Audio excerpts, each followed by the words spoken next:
Yet another episode of Third and Short Overtime. Once again, we are discussing divisions, and this week we're taking on the AFC West. So that's the Denver Broncos, the first mistake, the Los Angeles Chargers, the Kansas City Chiefs, and the Oakland. No, that's wrong as well. The Las Vegas Raiders. I'm sorry, I'm stuck in 2005. So as usual, I am joined by. Below me, I'm joined by Bones, our purveyor of poverty franchises. In the bottom left, we have the Geordie Preacher, Mark Steele. I'm really looking forward to his bit this week. And joining us again this week, to my left, is Jamie Crawford, who some of you may know as the producer of the main Third and Short podcast and an insufferable Buccaneers fan. So, I mean, they all are at the moment. So yeah, the AFC West guys. I kind of always thought this is quite an open offensive division. You know, I think of like the Shanahan Broncos, you know, the Chargers with like Rivers and even Breeze before that, you know, with Schottenheimer. The Raiders have always been kind of, in my mind, a wide open offense, throwing a lot of deep passes, you know, kind of like the Al Davis way. And the Chiefs even historically have been quite an offensive team, and with Andy Reid now even more so.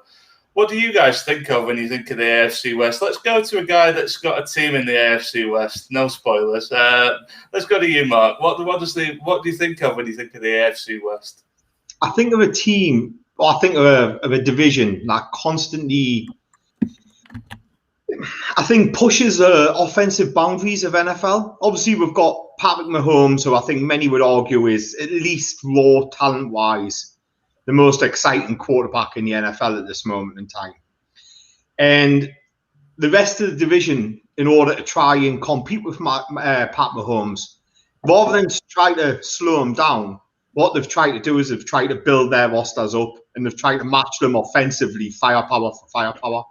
You know, so this division really is built at this moment in time with high-powered, high-scoring offenses in mind. I think all four teams that we're talking about tonight have the ability to put 30 points on the team, and are disappointed if they don't put, 28 points plus on the board each game.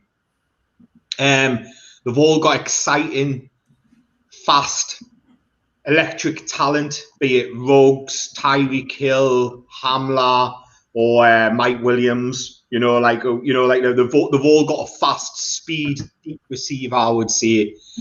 They've all got running games where the running backs are versatile and as good as catching the ball as they are running in between the tackles. Josh Jacobs and Eckler, Melvin Gordon, and of course Clyde Edwards are there. It's a very quick offense, high point, cavalier kind of division in my eyes, as we try to tool ourselves to match what really is a transcendental player in this position. Yeah, I would agree with that. I think it's always been one of those divisions that has exciting matchups because it's teams basically trying to outscore each other. I've always enjoyed it myself. What about you, Jamie? What's your take on the AFC West? Second place, that's what it is. The runners up. No, it's one of those that is kind of. It's come a lot bigger since Mahomes, I would say. I mean, obviously, you had the Broncos when they had Manning. It's 2015. Is that how long ago it's been? 2013? Yeah, it would have been around then. With the Peyton Manning. But that's it. That's it, really. Like, Patty Mahomes basically has put this division on the map for me anyway. I don't think there was a lot of people that thought about this as being a contender for the Super Bowl most of the time. But now, like I said, Mahomes has gone to the Chiefs. And you've got Justin Herbert gone with the Chargers. And now, again, I mean, the Broncos, were they going to take a quarterback or not? I know we're going to talk about their drafting a little bit as well. But you've got so many exciting quarterbacks in there. Like you said, there's high scoring potential in there. And then you've got the shambles that are the Raiders, I'm sure. So, yeah, I mean, it's an interesting point that you raise about like Mahomes kind of energizing the division again. I think Mark touched on that as well. Like, these are teams that have like historically been good around the same time and kind of also suffered lulls at the same time as well. The Broncos made a couple of bad hires at head coach. It's kind of dropped them off a bit. The Raiders, I don't know, kind of fluctuated over the years. The Chiefs not really been a consistent winner till Andy Reid came in, and the Chargers kind of always been there or thereabouts, but never really got to the top. It's an interesting one, but there is a lot of potential in this division. I'll come to you, Bones. What are you taking away from the AFC West? What do you think of it all? I mean, I agree that these days, I think the AFC West is known for offense. I do think that we all forget about the 70s when the Oakland Raiders were a defense-first team that just annihilated people across the field. Like, they were an absolutely savage defense. And, you know, at one point, the division looked completely different. But these days, yeah, it's a predominantly high-pace offense division. It's all pretty... Like, they all have strong run games, but they're all run games to set up the pass game. They're not... I wouldn't consider them run first division in the same way that the northern divisions are, where it's pure ground and pound, run the football. This is a bit more run to set up the pass, and you often see dual threat running backs, like people who can catch and throw, people who can go and run out into the spread and go on a motion. Like, so it's become a really dynamic division. It's definitely very pass heavy. You see it in the defenses. They're all anti-pass defenses. So yeah, no, I think it's a good division. It's an exciting division, is the thing about throwing divisions like this one, when you've got people like Mahomes. And to be fair to the other quarterbacks, like, there are other good quarterbacks in this division, not Drew Lock, but it's a fun division, but it has changed over the years. I did want to mention that it wasn't always just a passing division. And I know we're going back a long way saying, the 70s Raiders, but the 70s Raiders are something to see. If you've never looked at that era of football, go and look at the Raiders play back then, because they are dominant defense, just annihilating. Yeah, and it's back in the day when you could batter people, pretty much. Yeah, that's kind of gone out of the game. It's interesting, though. You're right. There's a couple of probably 3 historic franchises in this division. Chargers really are the only ones that probably aren't, even though they've been around a while as well. These are teams that have historically been big names in the NFL. I wanted to come back to you, no Mark. One can sit still either. Something you wanted to add. So, what have you got, Mark? Yeah, it was really just a little bit more on what Bones was saying there. Traditionally, this has always had a superstar in this division. You can go back and it's always had some bona fide transitional, it's kind of been a division which has made pivot points for the NFL on the way that the NFL shapes itself. For example, LaDainian Tomlinson was arguably one of the first pass-catching dual-threat running backs, and he played for the Chargers in this division. We're talking about people like, John Elway, when we go back to the Denver Broncos in the 90s and before that, you know what I mean? Or you're talking about Joe Montana and things like that, who saw time in his career in these divisions as well. And it's always been competitive. What you were saying, though, I think in this division, what it's kind of almost lacked is it's dominated for long periods by one team. Where you see another division, and at different points, it's been all 4 of the franchises. In the 70s and 80s, the Raiders dominated it. In the 90s, it was the Denver Broncos under John Elway who were dominating it. And then in the early part of the 2000s, John Gruden's first era, the Raiders were dominated again. Then it went to the Chargers for a little bit, who were dominating it. And now you go to the Chiefs, who were dominating it again. You know what I mean? And it's kind of like although it produces really good players and really exciting transitional players, when a team can nail the championship, they tend to nail it for 3 or 4 years off the bat. You know what I mean? Or it's not like, for example, like the NFC South, which you're in, Jamie. You know what I mean? Or which, the Saints have had it for a good period.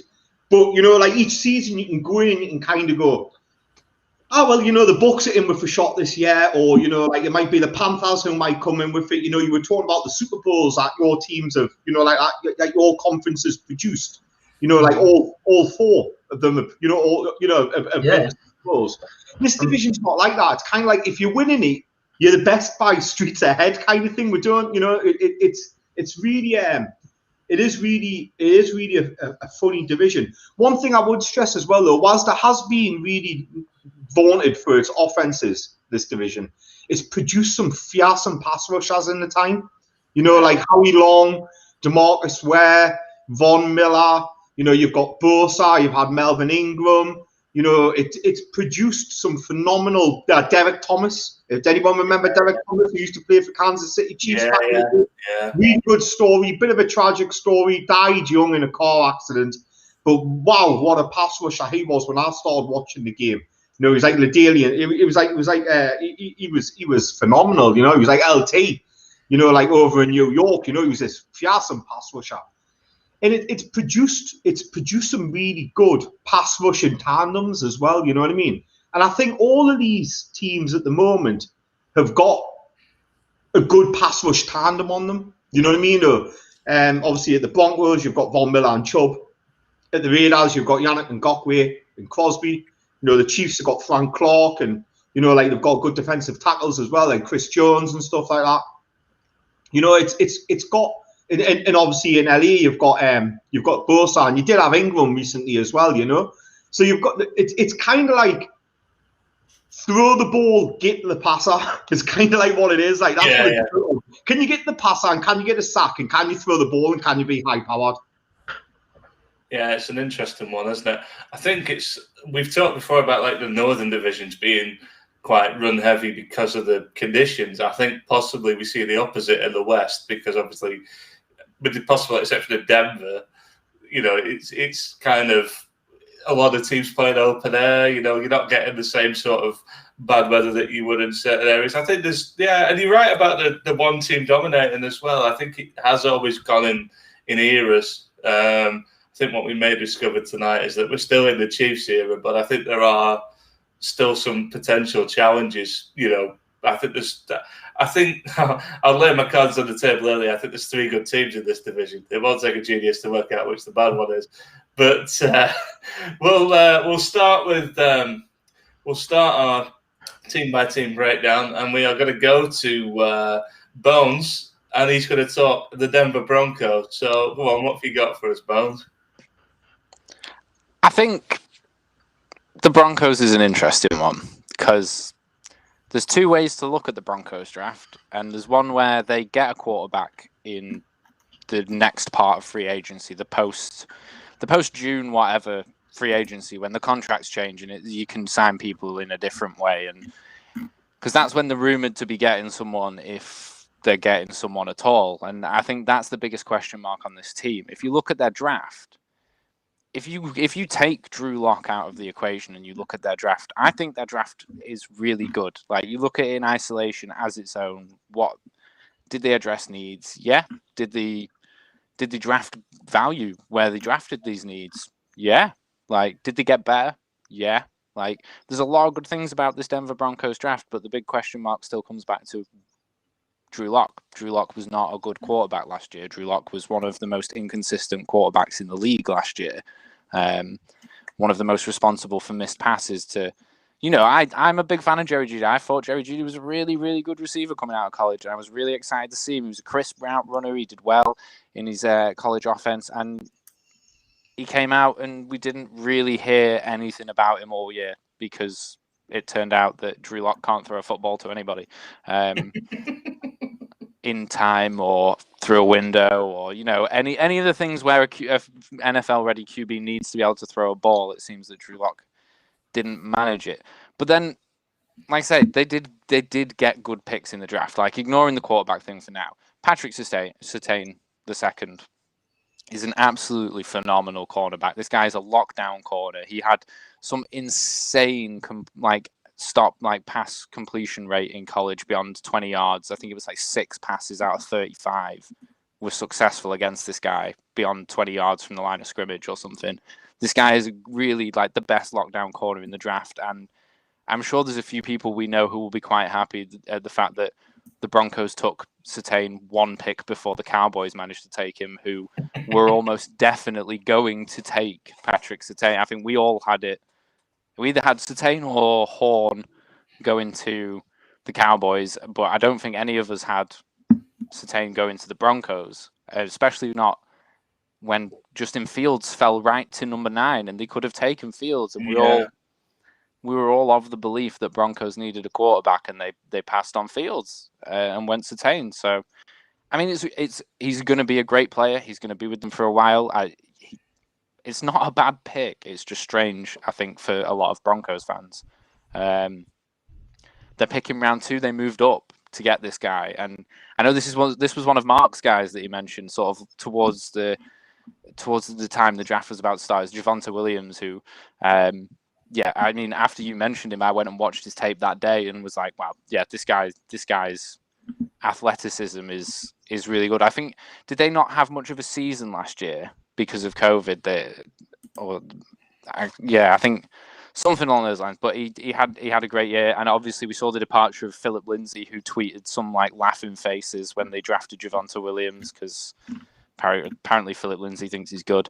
But no, I think that's another great pick. I mean, there's talk that he might take a bit of time to develop in the pass game, but he did catch passes at college. He is potentially, he can play that dual threat role. But yeah, I mean, most players, coming into the NFL probably do require a little bit of development. But he's going to be ready in the run game straight away, day one. And he runs hard. He's probably one of the most physical running backs in this draft. After Najee, maybe. They continued their streak of getting really good value picks with Quinn Miners. Is that how you pronounce it? I think in the 3rd round, solid guard again. Didn't play because of the pandemic, but then showed up big time at the Pro Bowl. Like all week was said to be absolutely dominating. Like did really really well at that point. Like so, whether he plays or is a depth piece, we'll see. But it's future. Even if he doesn't play right away, at some point this guy's probably going to play. They snagged someone that you saw my mock drafts for the Lions. I picked this guy numerous times in the mock drafts. Jamar Johnson, the safety out of Indiana, in round 5 as well. This guy fell to like that. Everyone wanted this guy on their mock drafts. Like he's one of the best safeties in the class, and I think he's definitely got potential. It'll be interesting to see what he does with the Broncos. They had so many picks this year, though. They had like 3 7th round picks. They did quite well there. They got a couple of defensive edges at the end of the 7th round, which, like Mark mentioned before, they already have really good edge rushers. They got a really good edge duo with Miller and Chubb, but this is some depth there, to back those guys up. We saw Miller went out with an ankle injury last year, I think it was, and they missed him for quite a lot of the year. But yeah, overall, on its own, really good draft. But then you come back to the Denver Broncos, and are there still any question marks? And yeah, there's a really, really big question mark on this team. Like, we have already established that this is a pass-first division that relies on big scoring offenses, and Drew Lock isn't the guy. And neither's Teddy Bridgewater, for that matter. Like, because we know they've got him now as well. So, if the rumors are true, and they get Aaron Rodgers, Broncos next year are, fighting for the top of this division again. If they can't lock down someone better than Drew Lock or Teddy Bridgewater, or one of them has an absolutely standout season, like I just don't see them doing much with it. Like neither of them are good enough to do this in this division. I don't think it's happening, but they expanded the defense. They got some good picks for stopping this pass first division, which is good. If you're going to pick a defense in round 1, you want someone who can shut down people 20 yards beyond the line of scrimmage, because you're going to get a lot of deep balls. You're going to get a lot of big pass plays, and Surtain excels in those plays. So they've got a good defensive side of the ball. But there you go. That's how I feel about the Broncos. Yeah, the draft, they improved. Well, this is what we look for in the draft. Did they improve? Yes. Did they get some value picks? Yes. Are they going to win this division now because of these picks? No, not until something else changes. That's my stance. Sorry, Broncos fans. I think that's a pretty good summary, to be honest. I think you look at that team, and I think we've certainly talked about it off air. It's a team with a lot of pieces, a lot of good pieces. Defensively, they will always be good because they got Vic Fangio, head coach. He knows how to build the defense, and they got some really good pieces. Some good, 2 good pass rushers, as Mark said earlier. Some good corners. They've added Surtain, who's a good player. the bit that's lacking for me is the obvious bit. And I think we're all going to end up saying the same thing. They have no quarterback. They have everything else. We hear this all the time, like, oh, they're a quarterback away. It's been said about my team, the 49ers, oh, they're a quarterback away. We might be a quarterback away, but we're definitely closer to it than the Broncos are, because I would take Jimmy Garoppolo every day over Drew Lock. Do you think there's any sort of... I'm going to come to you, Mark, because you're sane and rational. No, I'm kidding. I've heard it said a few times that they need to give Drew Lock a final chance, almost like a last ditch effort, because he lost most of last year with different things going on. With COVID, he lost a few of his weapons here and there. I think he missed a few games himself because they started like the 9th string quarterback in one game. Is there any merit in that? Is there any merit in let's give Drew Lock one more go? What do you think, Mark? I think Drew Lock's been quite fortunate because he's living by John Elway's previous mistakes at trying to find a quarterback. So when John Elway was a quarterback himself, you know what I mean? He's Stanford alumni, came to Denver Broncos, really was put that franchise on the map and won Super Bowls with them and everything, and had a Hall of Fame career and was terrific. And he was brought in as the general manager, overseer, whatever you want to call it, of this team. And he got Peyton Manning, who fell on his lap at the end of his career. You know what I mean? And he won a Super Bowl with Peyton Manning. And then it's all been about, well, can we go back and get a second one? And arguably the thing that's prevented that has been a quarterback. You know what I mean? It's been finding a quarterback after Peyton Manning. And they threw picks at the draft, you know what I mean? And they had a first round bust, and then they've come back round and they've kind of landed on Drew Lock. And I kind of understand it, Drew Lock himself has flashes where he looks very good. He's got the arm talent, he's got the athleticism, he's got what he hasn't got is it appears he hasn't got the brain of an NFL quarterback. When we look at our quarterback, Carr, you know what I mean? Carr is a very, very intelligent quarterback.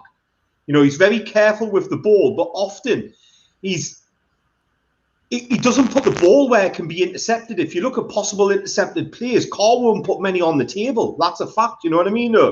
Mahomes is a bit more transcendental, and he's got lots of interceptable plays, but I think people just don't think he's going to make them throws, and that's why he catches so many off guard. But Drew Lock just hasn't got I think he needs to know when it's not there, just check down. I think he needs to know that the 20-yard bomb doesn't always have to be the play. Sometimes it's all right to drop it 5 yards to your running back. Mm. You know what I mean? And he's almost a little bit too aggressive, and he needs to wise up a little bit and know that he's not playing for Missouri anymore. You know what I mean? He's playing in the NFL, and if you're taking chances and just throwing it up there in the NFL, you're gonna have good players who are gonna pick you off. It's not like college football, Look, you said it, John. This roster is stacked. I honestly think that they're the best secondary in the NFL. They've got Darby, who's a very solid corner. They've got Kyle Fuller, who's a very, very solid corner, who's come across from the Bears this year. They've drafted Surtain, who's a football player's son and has been coached all his life and is entering the NFL very pro-ready in a position which it's hard to make the transition from college to pros in. But I think he'll be Champ Bailey, 2.0, who was another famous Denver Broncos corner. Yeah. I think he's got that kind of Champ Bailey lockdown, multiple Pro Bowls, 10, 12-year career as a corner, They've got Justin Simmons, who's one of the best free safeties in the NFL. You know what I mean? This team is really, really very good. On offense, they've got 3 exciting wide receivers who are young, Sutton, Judy, and Hamler. They've got a good young tight end in Fant. They've got 2 running backs in the backfield. They've got a decent offensive line in front of them. Got a Pro Bowl left tackle. What they're missing, no wonder people like Aaron Rodgers and Deshaun Watson are saying I would consider joining the Broncos, because you put that type of talent in this team, and this team is automatically knocking odds off being the next Super Bowl champions. They've got everything around them, apart from a top 10 quarterback. You put a top 10 quarterback into this team, and everyone's going to start taking notice because they're stacked. And Yeah. You know, going to that pass rush, they drafted a player who I was really high on. And if Andy or if any of the others are watching this show, they'll know that I mentioned this guy's name, you know, midway through the process. And I was like, it's one of my favourite linebackers. His name's Brandon Browning, who was drafted in the 3rd round from Ohio. In Ohio, they played him inside linebacker. He was really athletic, a bit like Micah Parsons, had the similar kind of speed and athleticism, stuff like that. In his final season, they put him as an off-ball linebacker and they allowed him to rush the passer. And he did his best work there. Now, I think he might play, you know, I think he might rotate around Chubb and he might rotate around Von Miller. And we might see him mush the passer a little bit, play a little bit off-ball linebacker. They've thought of him highly because they've took him in the 3rd round. But I really like the potential of that guy. And I remember when the Broncos selected him, I was like, oh, balls. Because he was one of my mid-round guys, you know what I mean? And I'm pretty sure he's going to carve himself out a nice career as a bit of a pass rusher and a bit of a linebacker, off-ball linebacker. He's got that kind of playing space athleticism. Like, you know, he's not good if you can get, he's not good. He's not going to be ripping up any trees, you know, like filling holes and coming downhill and that kind of stuff. But as a sideline linebacker with the ability to rush the passer occasionally, I can really see him. I can really see Fangio enjoying a player like that. I can see him being like a mid-round steal, which is a bit of a bummer. But yeah, he really can cover sideline to sideline as well. Like that guy moves. Yeah. Javonte Williams, which you mentioned, Bones. He's phenomenal. You know, UNC had 2 good running backs last year. Him and Carter, and they kind of split a lot of time. So he's coming in rested, but he's just a phenomenal bulldozing, tackle breaking, powerful, fast, athletic running back. You know, like if I don't think you should select running backs in round 1, I definitely think you should start looking at them round 2 and certainly be picking them round 3s and 4s. And they took him at the top of round 2, and I just think, you know, if it was a toss-up between am I taking Najee Harris in round 1 or am I taking Javonte Williams in round 2, I would probably took Javonte Williams in round 2, you know, like in that kind of scenario, and went for a pass rush or something like that in round 1, you know, for whatever the other positions were there, you know. If we hadn't taken Swift last year, I'd have loved to see this guy. As soon as I watched his tape, I was like, this guy, it's like, it's the mentality he runs with. You can see it when he goes. Like, he's willing to just hit people. Like, it's the play that everyone's seen of him as well, isn't it? Where he makes the spin move, he makes the truck, and he just takes that shoulder into that dude and just, no, he looks fantastic. I do look forward to seeing him play. Yeah.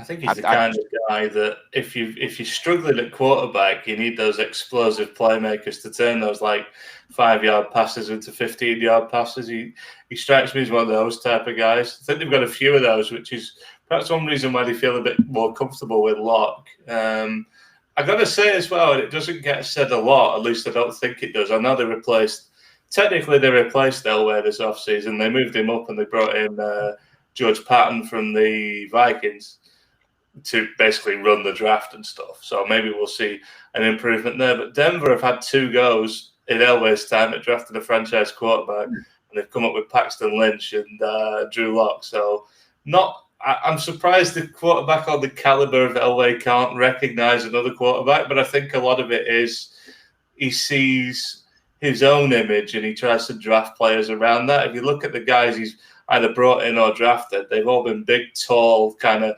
strong arm guys. And I think you see less of that across the NFL. You know, you think about some of the top, younger QBs, Russell Wilson, Kyler Murray. You know, these are guys that are good athletes, but they're also not the tallest guys. And probably in years gone by wouldn't have even been considered. I mean, Wilson went in the 3rd round because the concern was that he was too small.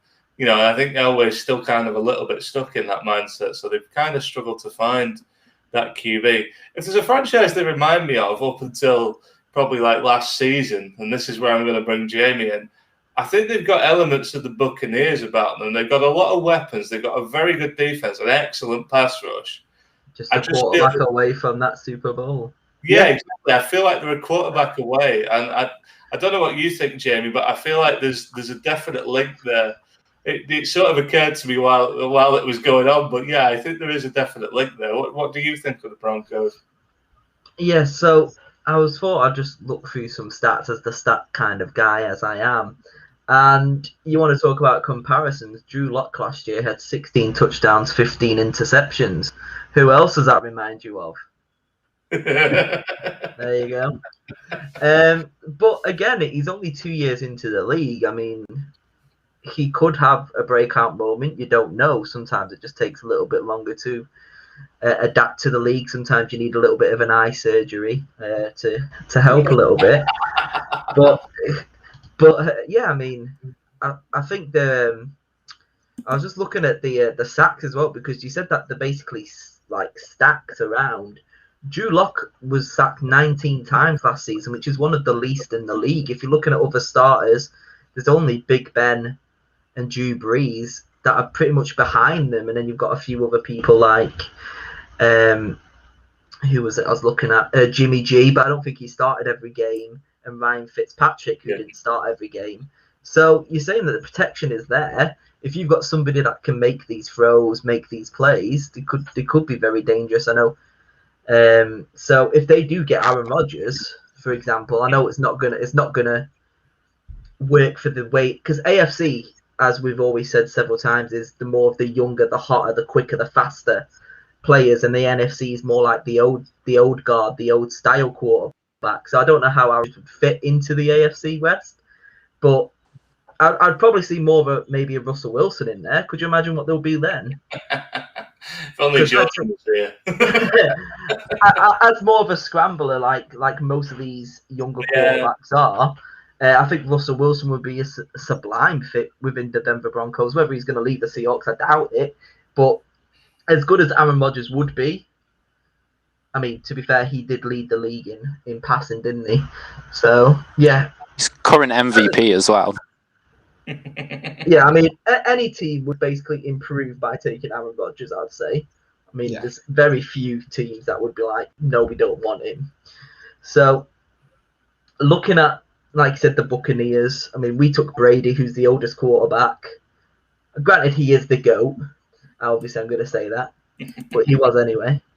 And it worked. So, I mean, if you are the Broncos and I know they've just got you said he's got Bridgewater and they've got Drew Lock. Why would you get another quarterback? I don't see why. Because neither of those are good. Unless they're going to trade both of them for Aaron Rodgers as part of a trade package as well. Like, I don't understand why you'd have two quarterbacks and then go for a third one. I understand Aaron Rodgers is better than both of them combined. Like, if you had a game of Aaron Rodgers versus Teddy Bridgewater and Drew Lock, you're going to go with Aaron Rodgers, aren't you, on a 2-on-1 handicap match? But yeah, so the only way I can see them taking that would be like, well, Green Bay don't have a quarterback. Well, here, have two quarterbacks. Do what you want with them two. Yeah, it's what I find interesting, and certainly if I was Denver, I would be thinking about this. How much better can you make that team with the draft picks that you've got and the capital that you've got? You would put it in a trade for a quarterback. In my mind, that's the only bit I didn't get about the draft. Surtain's a brilliant player. I know Green Bay are basically saying they won't trade him, but surely you'd at least ask the question, wouldn't you? You've got all the capital. You've got a top 10 pick to give up. I'm kind of surprised they didn't make a more aggressive effort. Obviously, we don't know how aggressive they were, but I kind of feel like they've kind of stood pat really at quarterback, almost as if like, yeah, it'll be fine, we'll be all right. And it's a bit like, yeah, but they are that close, you know. And I don't know, maybe Justin Fields could have gone in there, but it's not the type of quarterback they seem to traditionally like. And for rightly or wrongly, there seems to have been some question marks over Fields. I don't really know why. I think people probably looked at it a little bit too deeply, but it's interesting. I really thought they would have been more aggressive in going after a QB, and I think until they do that, we can't make a solid guess on how good they actually are. Maybe Drew Lock will surprise us. He probably only needs to be average to get him up a level, you know. But I think he's quite away from that at the moment. So, you know, it's not the easiest thing. Do you know, in the draft, I thought that this was a team rather not for Justin Fields. I mean, although I would have been taking Justin Fields, but I thought you put Mac Jones in this team. You know, like, because Mac throws a really good deep ball. He's really sensible with the ball.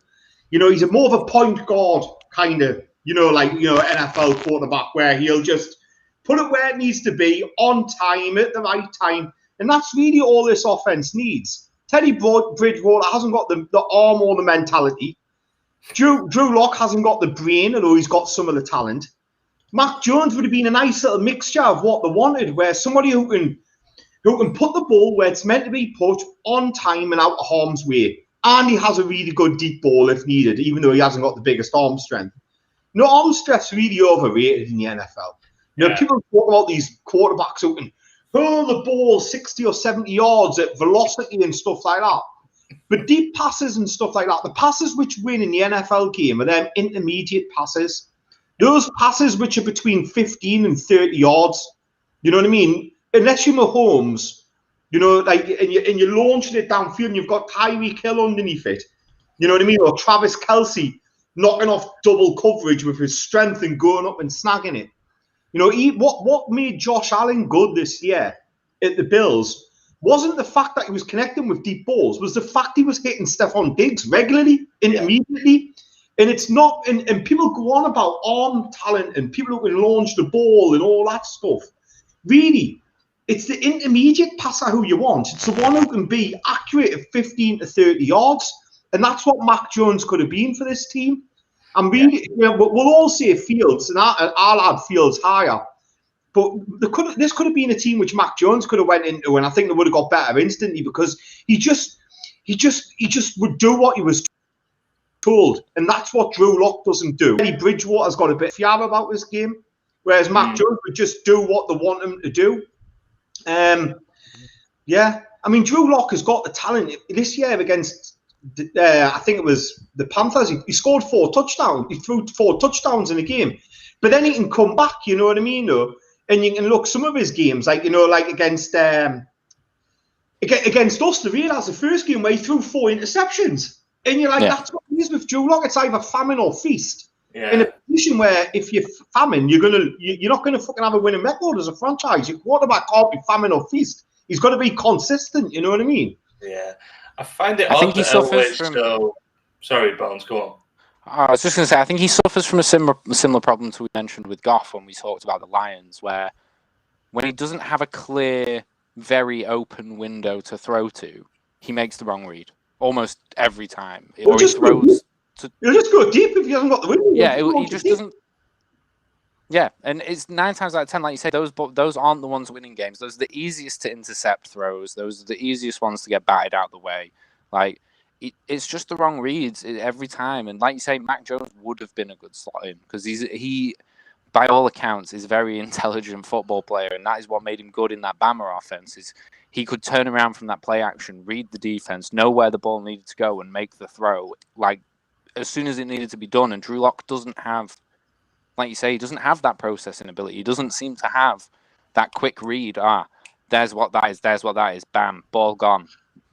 It's just not there, and they do need that. And I understand what Jamie was saying about Rodgers. How does Rodgers fit in? But I think, again, the same questions were raised about Brady outside of the Patriots scheme. Or can Brady throw to anything that's not a dink and dunk offense? Can he land a 20-yard plus throw? And he came out and won a Super Bowl. So I don't think I'd count Rodgers out just because he's in a different scheme.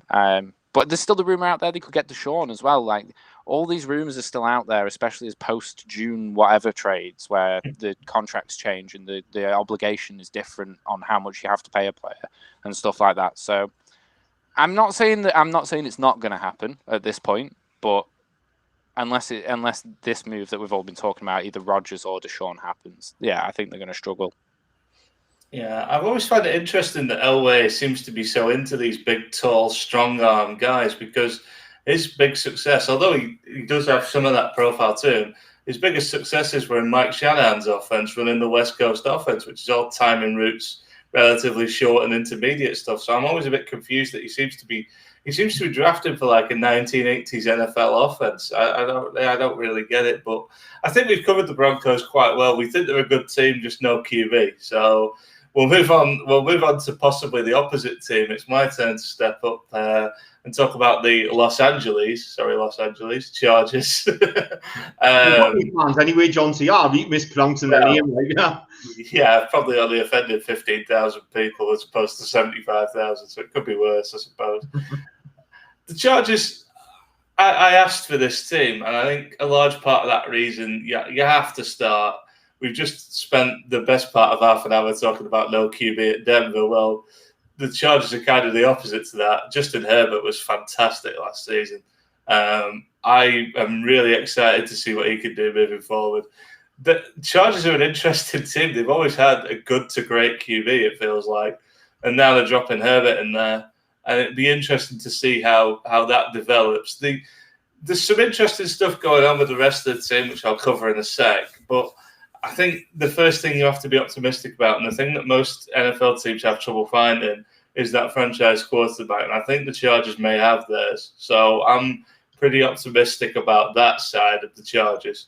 In the draft, I thought they did a solid job as well. I think they had the best day one and one of the best day ones and day twos of any team. Picking up Rashawn Slater was a no-brainer when you look at their O-line. It makes a real difference to them. Whether he slides in at tackle or at guard, he's going to make them a better team. He's going to play day one, and he's going to give Justin Herbert even more protection. I think that's already a decent offensive line, but it's an injection of youth where they really needed it. And I think he was quite high on most people's boards. I know he moved around a bit. For some people, he was in the middle of the round, which is kind of where he got took. And then for some people, he was a bit later on. I think there's some doubts over whether he's a left tackle long term. He might be more of a right tackle. But ultimately, if they get some value out of him at any of the line positions, it's a vital position to have him in at. So I really like that pick. But I think the pick I like more was Asante Samuel Jr. When I started looking at the defensive backs, I don't see a lot there beyond Chris Harris and Derwin James. I'm a bit sort of lukewarm on their DB room, so I think they went out and got Asante. Asante's an interesting player. I don't know. I mean, it's a cliche to say he's like his dad, but he is in a way. In his style of play and also his size, I don't know what his position. Whether he'll be better in the slot, whether he will be able to play boundary corner. I think those are questions that he's got to answer. But ultimately, they're getting a movable piece. And let's face it, slot corners are starters in this league these days anyway. So for me, they've picked up another day one starter there in the second round of the draft. And even later on, it's a lot of speculative picks. I really like Chris Rumph out of Duke as well. He was a guy that I had in the lower round stuff. I think he can do some damage on that D line. They do need something there outside of Joey Bosa, especially with Melvin Ingram not there now. There isn't. Well, Linval Joseph is a decent player. Chris Covington isn't a bad player, but there's no bookend. I don't think in the same way that obviously we talked about Denver with Miller and Chubb and things like that. I think they're lacking a partner for him, and maybe I think it's all right to just keep taking shots and trying to find it. And I think as long as they can get minimal production or decent production from the other side, whether it's with a group of people or a single person, I think they'll be okay there. They went O-line again with the guy from Nebraska. Like him, I think he's a solid sort of guard type player. I think he'll fit in quite nicely. He's listed as a tackle, but I think they may move him inside. They do have a lot of tackles on the roster, actually. It'd be interesting to see how they pare that back down. Josh Palmer in the third round, that's just adding another weapon. I look at this team, and the ingredients of that offense has the potential to be quite explosive. We know how good Herbert is. They got Austin Eckler in the backfield. They got a couple of decent running backs. Justin Jackson isn't a bad player. But then at receiver, you're sticking out. You're potentially going out with Mike Williams and Keenan Allen. That's one of the best receiver tandems for me, probably in the conference. There are a lot of good receiver tandems in the AFC. The Chiefs have certainly got one. But I think what I'm seeing with this team, probably more than anything, is potential. I think it's too early to say, they're going to challenge the Chiefs. I think they'll do well, and I think they're a potential wildcard team. But there's a few things that give me a little pause. I already talked about the sort of lack of depth at edge. I think they still need another pass rusher there. DB, I think somebody's going to have to emerge at corner, probably on the boundary, to make them, especially in the division that they're in, to be as successful as they can be. My larger concern, and it sounds a bit strange. Best names in the trade. Sorry, that was me. It's not Damon Arnett's rap career, is it? My big concern with the Chargers is actually, although I agreed with them firing Anthony Lynn because he coached them out of like 4 or 5 games last year with some horrible clock management, I think it's one of those, you can't say the contenders because we know nothing about this coaching staff. And when I started looking at it, there's some talent there, but if I look at who the head coach currently is, Brandon Staley, who they brought in, I think he's a good coach, but he doesn't have a lot of experience, and he's been thrown in as a head coach very early on in his coaching career. He's only been a defensive coordinator for 1 year.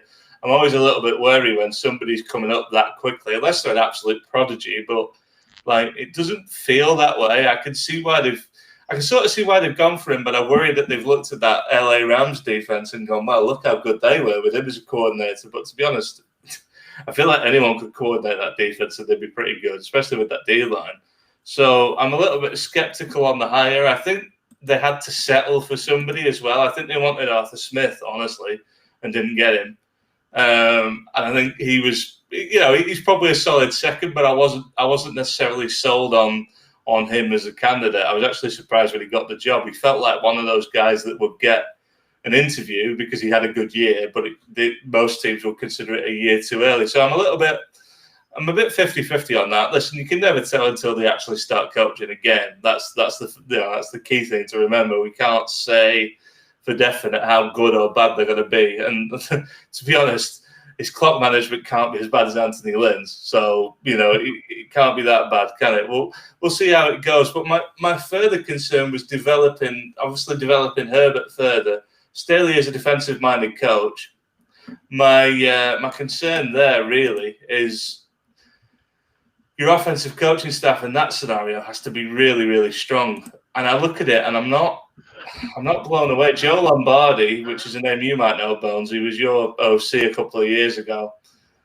I don't recall him being particularly well thought of in Detroit. I could be wrong. I mean, I'm struggling to think of anybody that is well thought of in Detroit. But... I was going to say, how many Detroit ex-coaches do you know that are well thought of?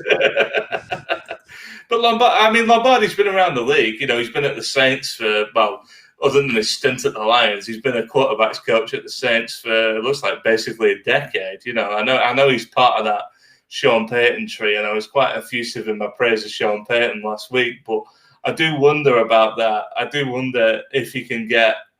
I think regardless, they're going to be all right on offense. There've enough weapons to get away with it, but I do wonder how far he can take them. I'm a bit skeptical on that hire. It feels a very inexperienced coaching staff. And listen, that's not a bad thing. That one of the most experienced coaches in the NFL is Jeff Fisher, and I wouldn't want him running the Chargers either.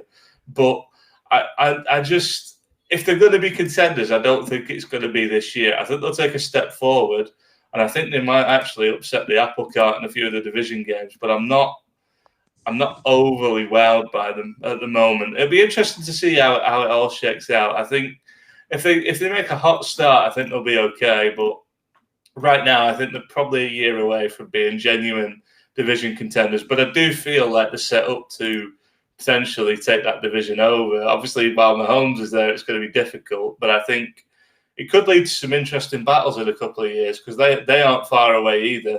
They're not a quarterback away. They're probably depth away from being a good team. But I think that's the case for quite a few teams. It's just who steps up in the season. But yeah, on the whole, I'm pretty happy with what they've done, over the offseason. I think they've managed to put pieces around the quarterback, which is a massively underappreciated thing. We bag on quarterbacks all the time, it feels like, especially younger quarterbacks, but you have to give them the opportunity to succeed. And I think there are some teams that haven't done that very well. I think the Chargers have done just about everything they can now. And to be honest, Herbert has already proved them right. So it'd be interesting to see how they go, but I don't think they're quite there yet. I don't know what you guys make of them. I'll go to you first, Bones. What do you think of the Chargers? I think I think there were some points you made that are bang on. Like they've got a good wide receiver duo. They've got a really good breakout quarterback. They've got Joey Bosa as defensive end. Maybe they've not got enough depth at that position, but I look at the problem is I look at the depth chart and I'm like, but that's about it. Like, all right, Austin Eckler's an all right, like he's not a bad running back, but the dude's 30. Like, let's not forget he's closer to the end of his career than he is the start of it. Let's put it that way.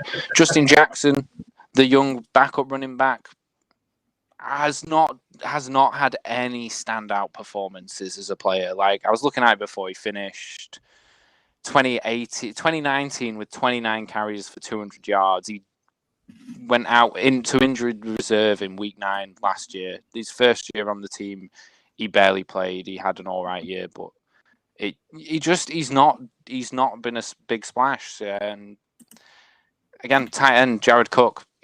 Who's he not played for at this point, Jared Cook? Like, yeah.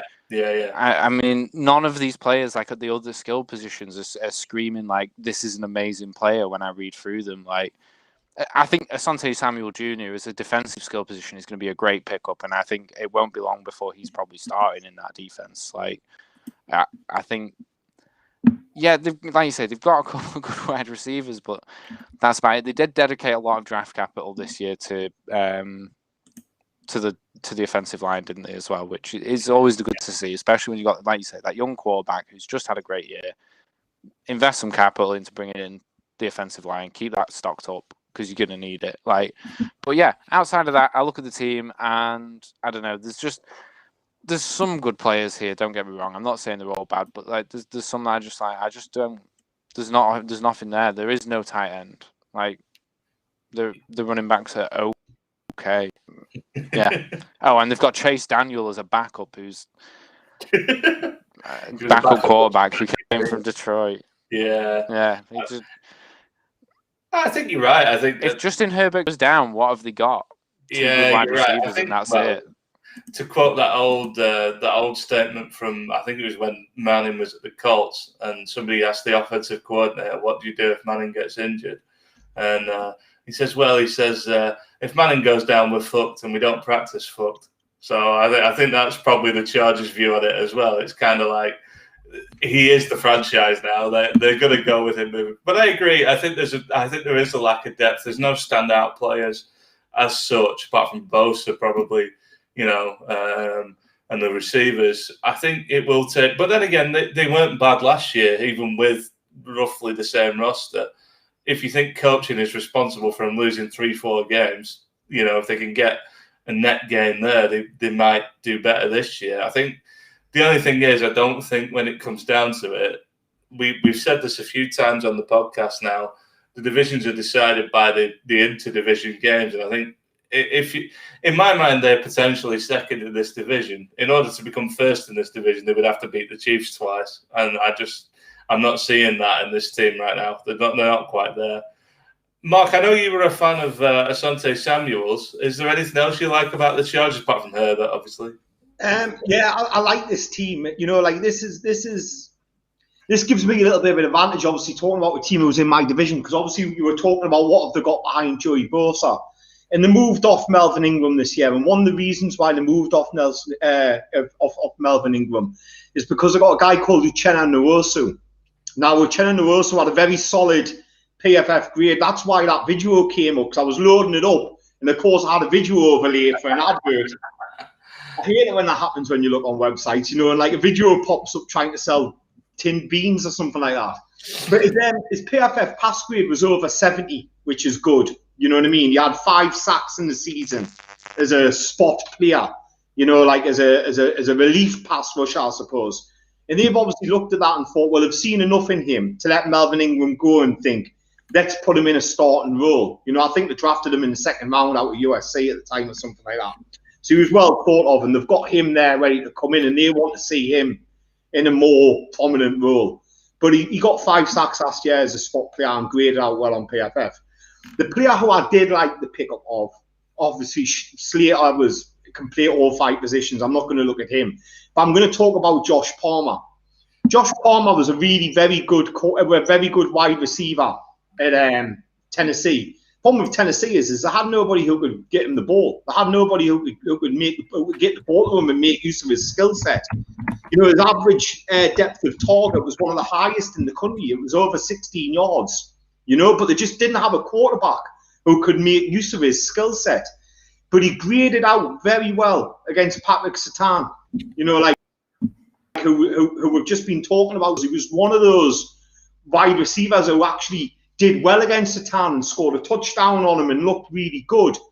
He's one of them who, a bit like Terry McLaurin, you know, like who came in, who I think is going to have a far better pro career than he did college career.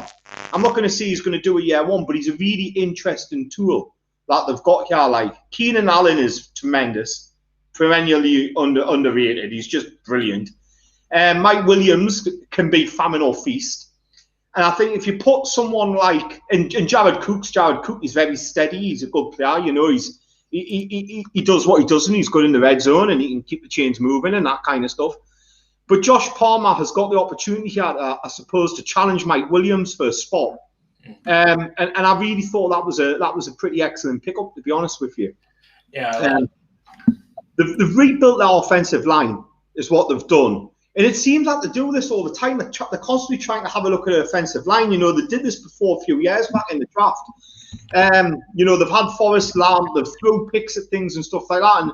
And what they've kind of got now is, I would say they've got potentially 3 very good pieces on their offensive line. They've got a right tackle in Balaga. They've got a left tackle in Slater, if that's where he finds himself. They've got Corey Lindsey at centre.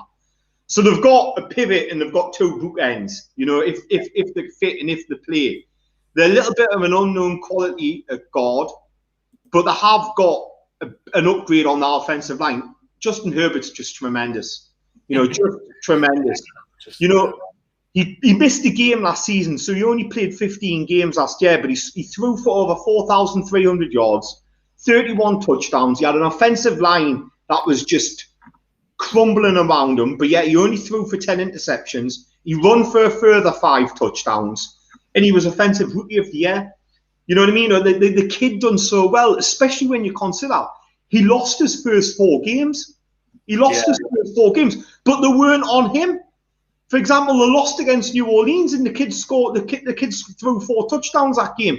They lost against your Tampa Bay Buccaneers, Jamie, and he threw 3 touchdowns that game. You know, like he was excellent. He was excellent. He was better than anybody anticipated, I think. And what he was really good at is he showed just how good he was at making decisions with either his legs or his arm against the crumbling pocket under pressure. You know, like it's one of them now. Like, you know, like you've arguably got 2 really young quarterbacks playing in the same division. You know, like in Herbert, you know, you've got perennial MVP in Patrick Mahomes, and you've just got Offensive Rookie of the Year, you know, and this team's about what can they do for Herbert now, and I think he's got a decent chance this year, because even the games they lost last year, you know, I mean, if you take the New England game out of it where they got blown out altogether, they lost a lot of games by 1 score, you know, when they were in the game. You know, there was a lot of New Orleans where they got beat 30-27, Tampa Bay where they got beat 38-31. You know, Kansas where they got beat 23-20. Vegas, you know what I mean? Where it was 31-26. Miami where it was 21-29. You know what I mean? There's a lot of 1-score games that they were losing by. And if they can move the needle and win more of those games, I think this is a team that is a dark horse, because I think Justin Herbert is that good, you know? Yeah, I think you're right. I think that's a really good point you just made about the 1-score losses, because some of that is coaching, which they're going to hope they've resolved. But also, like, some of the time when you see a young team coming up, the year before they hit it big, they lose games like that, and they lose by like a score. They lose, you know, they're unlucky to lose games, and they learn how to get out of those situations with wins. Some of that is coaching, some of that is like experience as well. So, yeah, it's a really good point. I mean, you know, I feel like I do this with almost every team, but I can sort of bring it back to the year before our Super Bowl run.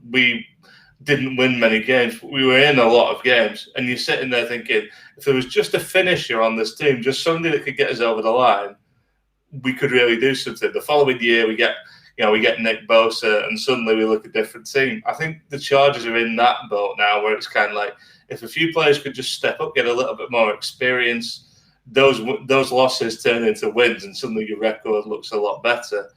What about you, Jamie? What about you? What are you thinking of the Chargers? I know you like Herbert. I think I feel pretty confident. I've heard you say that before, but what are we thinking about the Chargers otherwise?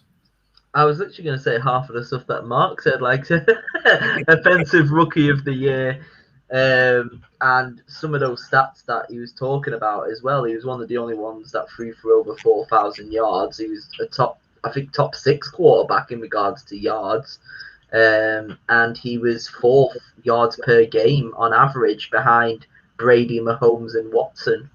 So I mean, it's not bad for it. That's why obviously he was rookie of the year, and he only played 15 games. He didn't miss one game. Yeah. Imagine if he did that 16th game as well. I mean, those stats would have been even bigger as well. And he only threw 10 interceptions, which, again, isn't bad, which is why he did win Rookie of the Year. I mean, would you say if he was in the Broncos team, I think would they be incredible? You read my mind. I was going to ask that question as well. I think you're probably right. I think they would. It's that thing, isn't it? And the strange thing is, Herbert wasn't that highly rated by a lot of people. He got took quite early by the Chargers, and I remember a lot of people ragging on the pick a hell of a lot. Some people said it was the worst pick in the first round. It shows what some draft experts know, doesn't it? But no, I think that it's definitely an exciting time. They've only been to the Super Bowl once, I believe, back in the San Diego days, losing to the San Francisco 49ers in 95. And that's their only appearance in the Super Bowl. I think they've only won one AFC Championship game, obviously going into that Super Bowl then. So they're not a team that generally makes or does well in the playoffs. So I think with Justin Herbert, they definitely have a chance, but they aren't going to win the division when the Chiefs are the Chiefs at this moment in time. So it's great being Justin Herbert and being where you are now, but you still have to face the Chiefs twice a year. And then you have to rely on, I mean, look at last season. The Dolphins were 11-5 and still didn't make the playoffs. You guarantee 2 losses if you play the Chiefs, which means you can't lose 3 other games in the other 13 games that you play. It does make it very difficult. I guess that brings us on to you then, because that's where we're going next. We're going to you, and we're going to Kansas City. So I'm guessing you think they're winning the division. I don't think it's too hard to make a case for this team. But go on, what have you got for us? Let me just put this back on. There we go. The cap, obviously. Right. So they didn't win the Super Bowl this year, but they did reach it back to back. I mean, back to back Super Bowl appearances is still impressive nowadays. Anyway, you think recent years, obviously you think the Patriots, or I think Seattle did it earlier on within the decade as well. It doesn't happen a lot, and the Chiefs are the best team in the NFL.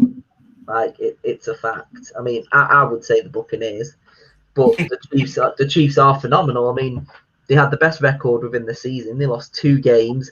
Granted, one of them was against the Chargers, but none of their starters played. And the only other game that they lost was to the Raiders early on in the season. So, boy, is that a weird thing to say out loud as well. So yeah, they did lose 2 divisional games.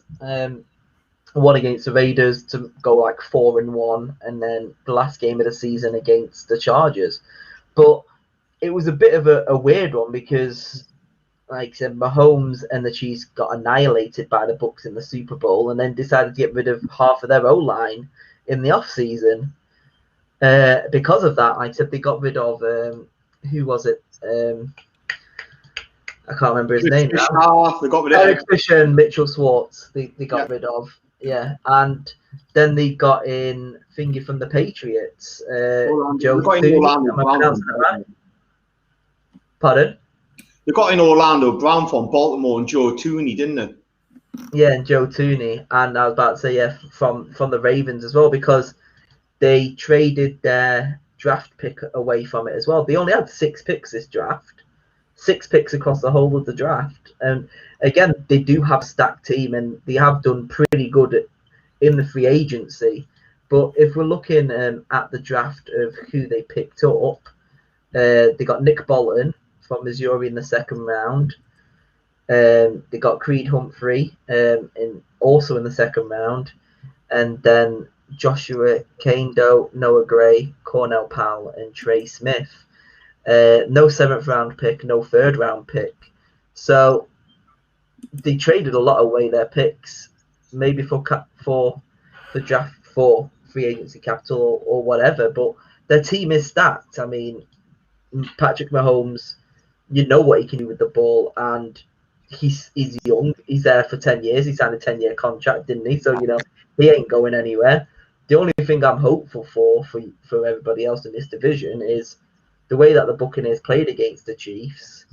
Hopefully that's a way that they can use that to try and stop Mahomes and be like, okay, this is how we play against Mahomes. Let's go after him. Let's get him. But he's a wriggly little fucker, isn't he? So, I mean, you say that. It's easier said than done, but sometimes it might not work. But the main thing that they wanted to do was get a new O-line. They've done that. Would you say it's stronger? Possibly. Yeah. So they've got a stronger O-line now to protect Mahomes.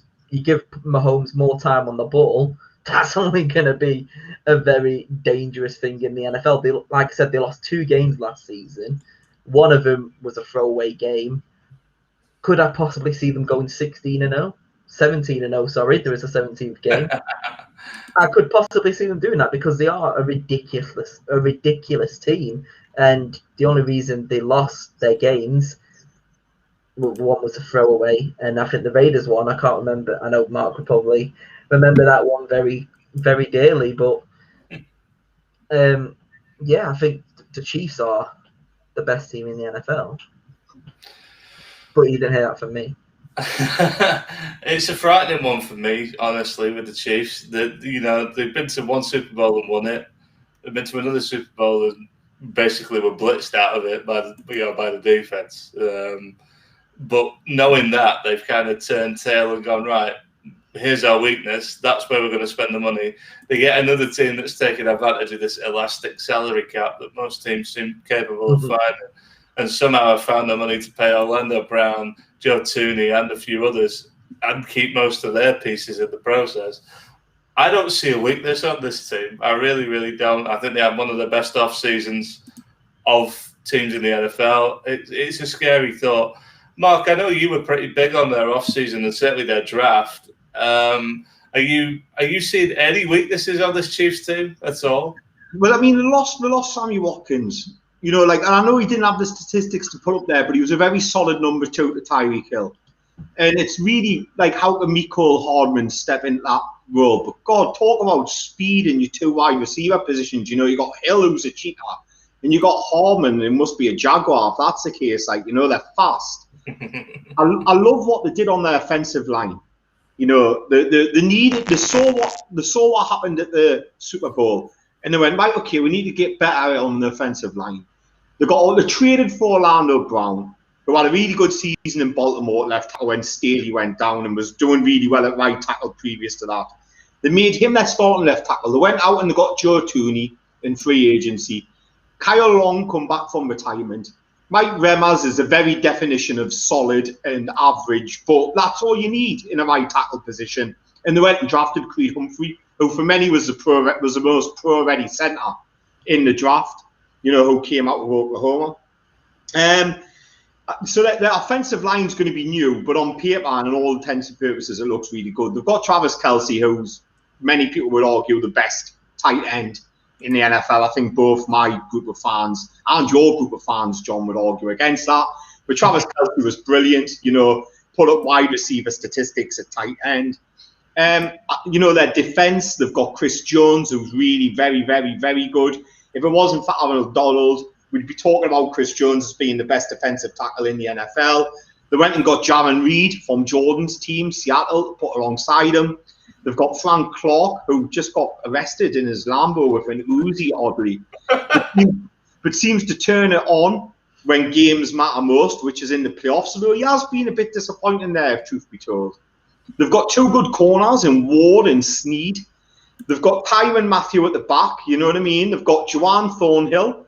And then they added Nick Bolton into it. And I really like what they did with their 2 round 2 picks of Creed Humphrey and Nick Bolton. Nick Bolton is a really, really good player. He excels in coming downhill. He'll play middle linebacker for them. He's a tone setter. I kind of like them for the Raiders. I really honestly like them for the Raiders. He's one of my favourite evaluations in the draft. Just because he just ignites the whole defence with his infectious kind of play. He clearly loves contact. You know what I mean? He's got enough to be able to hold up in pass protection. Hold up in passing game. You know, so he's going to be a middle linebacker, but you're not going to line him up against tight ends. But he's going to be able to do enough to be able to break up passes in the flats. You know what I mean? He's just very instinctive and gets around the ball and loves putting his helmet in somebody else's chest plate. And he's just a tone setter. And I like what they did in those two positions, getting Creed Humphrey and Nick Bolton. You know, I don't really think there's a weakness on this team. I really don't think there's a weakness on this team. Got 3 infectious linebackers in Hitchens and Willie Gay and Bolton. They've got good secondary. You know, many would say, well, who's their number 2 wide receiver? But do you really need a number 2 wide receiver when you've got somebody like Travis Kelce, you know, who can make 1,000 yards, and Tyreek Hill, you know, who's arguably the best wide receiver in the game? Certainly the best big play wide receiver in the game. You know, you've got Clyde Edwards-Helaire who can catch the ball out of the backfield. They're going to take some stopping, this team. They really are going to take some stopping. You know, many people will have Tampa coming back strong, but I think that Kansas have looked at what lost them that Super Bowl, and they've went, okay, it was offensive line, let's build one, and they've built one in a season. There's a lot of new parts on it. Maybe we can point to that. Maybe if there's a saving grace, you can go, well, there's a lot of new parts on that offensive line. You've got a new left tackle, you've got a new left guard, you've got a new centre, you've got a right guard who's coming back from retirement. You know, there's a lot of fresh parts on there. But yeah, it looks much better on paper, and there's a lot for the league to be scared about, you know. Yeah, definitely. I think that's actually a good point. If you are looking for some comfort, if you happen to support a team in that division, or you know you're a rival of the Chiefs, it's not necessarily a given that all these new arrivals will be perfect. You know, it is some turnover, and Andy Reid's system can take some time to get used to, especially if you've not played in it before. So there is some, but I find it really hard to find a gap in this team. What about you, Bones? You're normally good at picking a hole in the team. You can find one in this team for us. It's hard, isn't it? I agree with what you've been saying. You know what I was saying when we were talking about the Chargers? I was like, yeah, there's a couple names that you jump out at you as good players, but there's not that many. This is the opposite team. This is the team that goes completely against everything I said about the Chargers. Whereas you look through this list of players and you're like, where isn't a good starting player? Like, which position isn't filled by a good starting player? Like, Mark touched on a few of the ones that I was going to mention. Like, obviously, I was looking at linebackers this year because Tavai sucks. Like, I just want someone better. Like, Bolton, I looked at Bolton. Bolton hits. Like Mark said, this guy hits people. Like, and he looks like a really good a really good linebacker. And I am excited to see him play. It's a shame he's gone somewhere else. But, I mean, they needed it, didn't they? They lost Damian Wilson in free agency, who was one of their... he had one of the more reps for them than quite a few of the other linebackers. They needed someone to come in and replace that. So, yeah, like we said, I mean, Clyde Edwards-Helaire, Mark mentioned him again, but, I mean, this guy, we were talking about him for Offensive Rookie of the Year the first few games of the year, and then he went down to an injury, played a bit less because they signed, 8 different running backs, but... Those first couple games of the year, that guy was being talked about as potentially winning Offensive Rookie of the Year as a running back, which is always quite impressive to do. So, you know, he's clearly going to be good. I don't think he is one to be slept on. Say Travis Kelce, arguably one of the best tight ends in the league, up there with, you know, like you mentioned, your Wallers, your Kittles. I get what you're saying about the offensive line. You know, it isn't a lot of new pieces, but in a way, they're not new pieces because they've all played the game before. Like, it's not like they're just coming in from college and it's the first time in the NFL. Like, these are all veteran players that are just coming into a new system, which I think for some of the more skilled positions, it's probably harder to adapt. But your offensive line, it's probably a bit easier to adapt than it is to say learn a whole new route tree for a wide receiver or a whole new playbook for a quarterback. Your offensive line, you know what you're going in there for. So I hope that it's not like it is really hard to pick a hole. Like, you know, we saw they've got L'Jarius Sneed did well at the end of the year last year as well. He was a rookie cornerback last year who did quite well towards the end of the season. So he's, as we've said before, cornerback quite hard to adapt to, and we saw it towards the end of the season. So he's probably going to come in and do reasonably well again this year, one would imagine. So, yeah, elastic salary cap, great all-star lineup. What more could you ask for? I think the Chiefs are going to be in the Super Bowl again. Like, I think the only thing I can possibly pick at, I was just going through the results from last season. There was only 3 games last season that they played in that wasn't a maximum of 2 scores. Everything else was either a 1-score or 2-score game. Yeah, you're right. They were in a lot of close games. Personally, I think the Browns should have beaten them in the playoffs. They threw it away, I thought. They were in a good position, didn't take advantage. Possibly lack of experience. I think people underestimate how hard it is to get back to the Super Bowl as well. To have done it 2 years on the run is incredible. To do it 3 years on the run would be unprecedented. It's only really Patriots that's done that, isn't it? Yeah, it's not something that's very common, and I do sort of. It's hard to keep getting that mentality right to do that every year. So if there's one thing I would say, it's nothing tangible, but it is really difficult to keep doing that. I think if any team can do it, it's probably this team, but it's just something to bear in mind. I mean, you talk about burnout and stuff. I know we're going to talk a little bit about footy now or soccer. It's like you talk about Jurgen Klopp's Liverpool. They were the best team, arguably, in the Premier League 2 years. And then the third year, this current year, they finished third and dropped off completely. So hopefully the Chiefs will. I mean, I don't want them to win it all, but, you know, hopefully there is a little bit of a drop-off. And because this is one thing we love about NFL, like, there's always different teams in the Super Bowl. There's usually a different winner most seasons, if you don't count the Patriots era. But so, who knows? Top level sport is hard, and even like the Patriots era, they weren't there every year. You know, like it was fairly regular, but there were years where they got knocked out in the playoffs when they were favourites. You know, it does happen, and you know, I'm not saying it's definite, but it's certainly possible. Yeah, I mean, I think we've pretty obviously got them as division winners, but yeah, it'll be interesting to see how mentally it's tough to keep doing that every year. So it'll be interesting to see if they can do it again. Right, I don't want to delay this any longer. I think everybody's been waiting for this. I think is it the main event?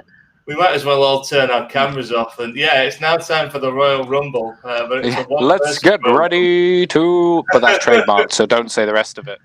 We are sending. Yeah, that's right. We'd have to pay Michael Buffer like $1 million or something. So finally, we're going to Mark. Oh my God! Hang on to your hats, everybody. He's going to talk the Las Vegas Raiders. I still can't get used to that. Go on, Mark. What do we have? Let's go. I'm hoping that this is going to be some sort of therapy for us because, God, you know, I'm finding myself listening to podcasts already and already getting carried away by our, you know, training camp buzz and rookies that are going to be amazing. And Nate Hobbs is doing great. And, you know, like, and look, this franchise for me is just fucking frustrating. You know, just frustrating. We're going into you know, like the 5th year of John Gruden, and I would argue that this roster is got less talent on it today than the day he took it over. You know, we traded away Khalil Mack, and we're still looking to replace the player who we traded away. You know, like we had this Pro Bowl, future Hall of Fame, All Pro,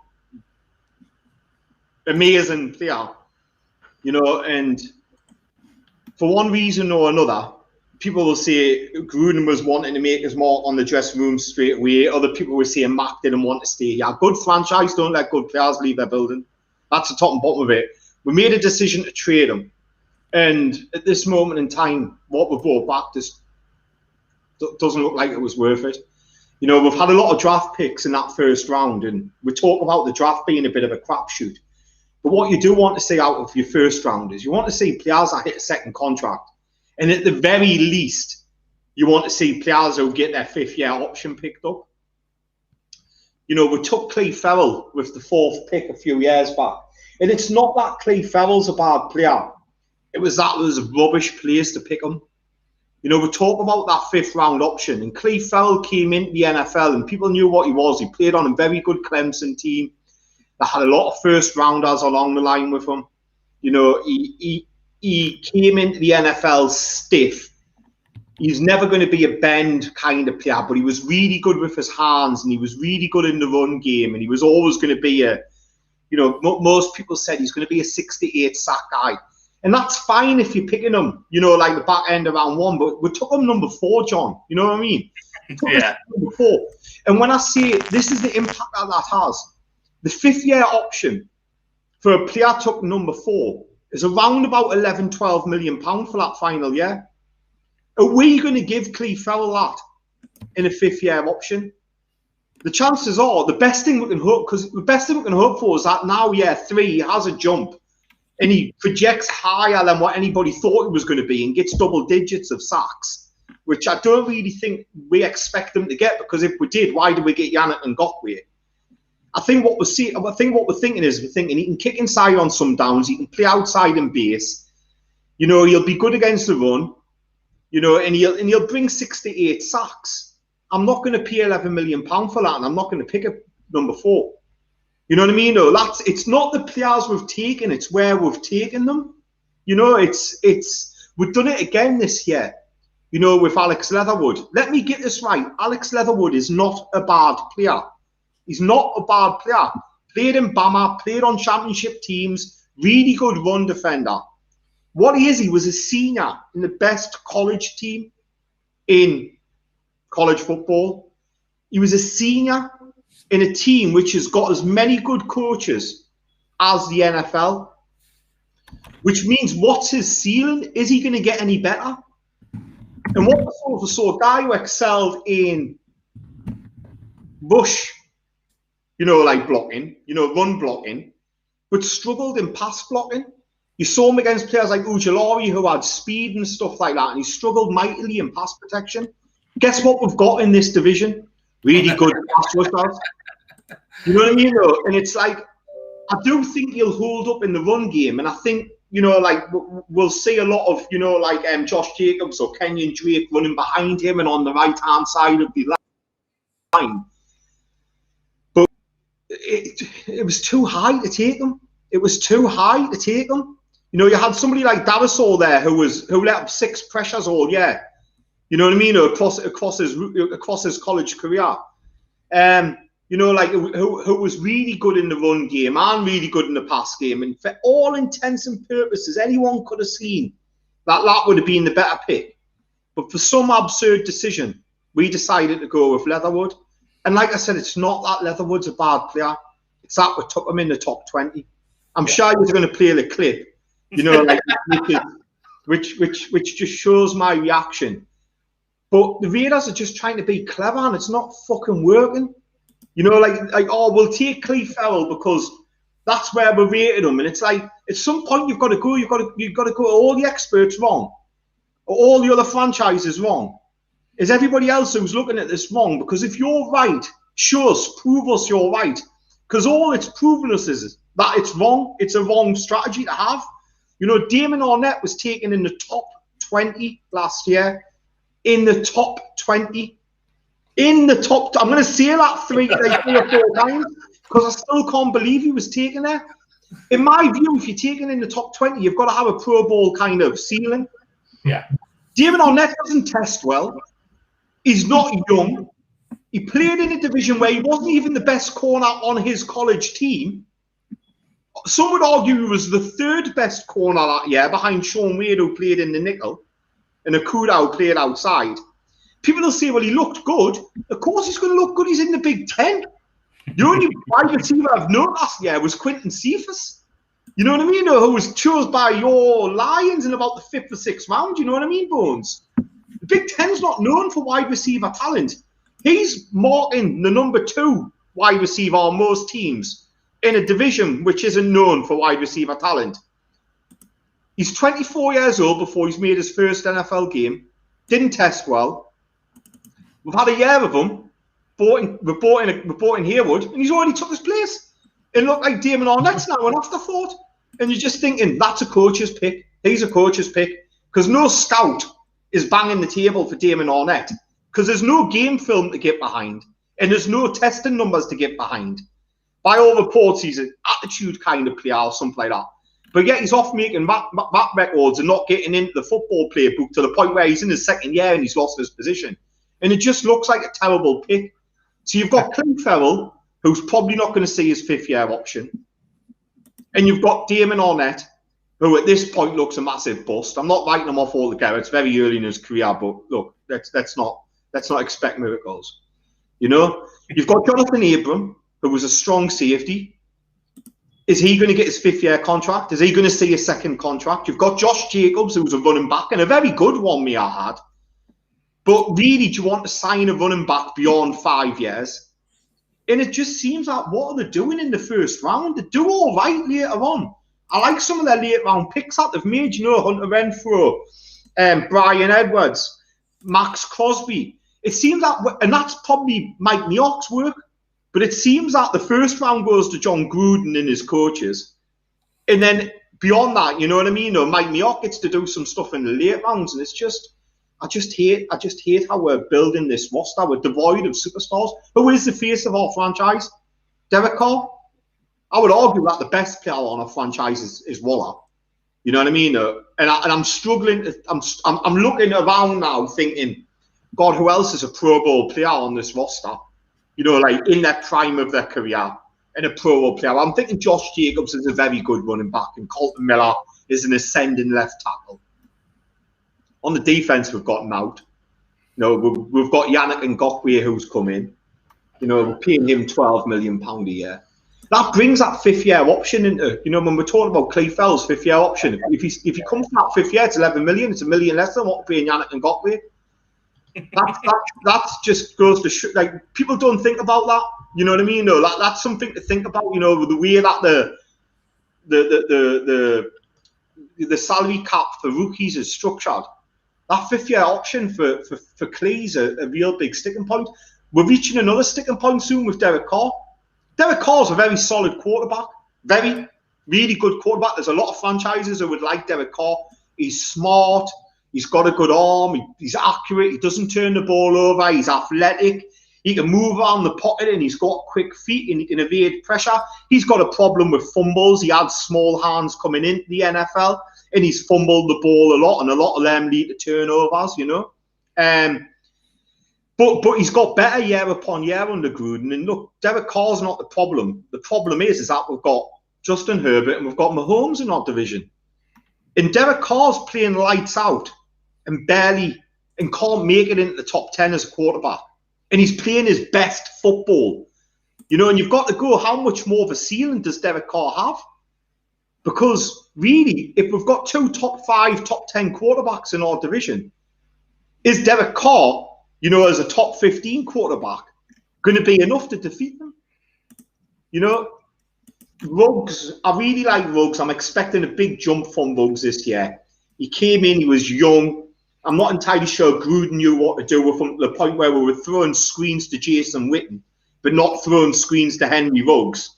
You know what I mean? And it was like, fucking hell, what's going on? Yeah, we're using Jason Witten in the screen game more than we're using Henry Ruggs. But in all reports, he's come back bigger this year. He needed to be because he really struggled getting off press last year. But he was a junior coming out, you know, so which you know, he's young player coming out, 21 coming out. And so I'm really hopeful for him next year. I really hope he makes a leap, and I think he has got talent to do that. You know, and I think that Nelson Aguilar moving on, you know, we're looking at him to fill them shoes. We had 3 third-round picks last year. You know, and God, Mike Neock, I remember his quote. He said, having third-round picks can be like stealing. You know, like you can get some really good players in the third round. But we've got Tanner Muse, who's now an afterthought and is probably way down the depth chart and going to end up on special teams somewhere. We've got Lynn Bowden, who was traded before we even kicked the game off, before we even kicked the season off. And we've got Brian Edwards, who at this moment in time probably looks the best shot for actually getting something from them 3 third-round picks. You know what I mean? I like a lot of the later portion of the draft. I like Trayvon Moehrig. I really like that pick. The more I watch of Kuntz, the more I like him. The more I watch of Hobbs, the more I like him. You know, like I do like what we did in the later rounds. I don't mind this draft class. You know what I mean? But I just don't know what the identity of this franchise is. You know, I really don't. You know, Kenyon Drake would give a lot of money to, and I kind of get it. I don't mind it. This year it's very team friendly. Next year it's not. You know what I mean? Yeah, we drafted 3 safeties this year. This is after already drafting a first-round safety 2 years ago. Divine Diablo's probably going to play as a linebacker, but we had a safety who was meant to play as a linebacker last year in Tanner Muse. You know, like, it's just odd. It's just, I don't know what the philosophy is. I really don't know what the philosophy is. I like some of the off-season addition. I like Yannick Ngakoue. He's got a bit to prove, you know, but he played his best football under Gus Bradley, you know, at the Jags when Gus Bradley was there as the defensive coordinator. Defensive tackle really worries us. You know, we've got a load of bodies there, but unless we get some inside push, it doesn't really matter that you've got Max Crosby and Yannick Ngakoue coming off the edge if the quarterback's just got a clean pocket to step into. Offensively, I think we'll be all right. The big question is what's going to happen along that offensive line. We had to get younger and we had to get cheaper. That was the truth. We were paying offensive line an astronomical amount of our salary cap proportion, and when you threw Carr into that mix and what Carr was on, a large amount of money was in our O-line and quarterback, and it meant that we couldn't get talent around the roster. So obviously we let go of Trent Available. We let go of Gabe Jackson, who had been on the decline anyway, and had declined year upon year since an Achilles injury. We let go of Rodney Hudson, who was struggling in the run game and wasn't the player that we'd seen before. But there's a lot of moving parts in there. You know, there's a lot of moving parts in there. Colton Miller's improved year upon year. I think he's got a Pro Bowl in his future. I'm signing him up to a long-term deal. Richie Incognito's north of 37 now, and injured all last season with an Achilles. So let's hope he can be fit. But if he can't, he can still bring something. Andre James, they clearly liked something about him.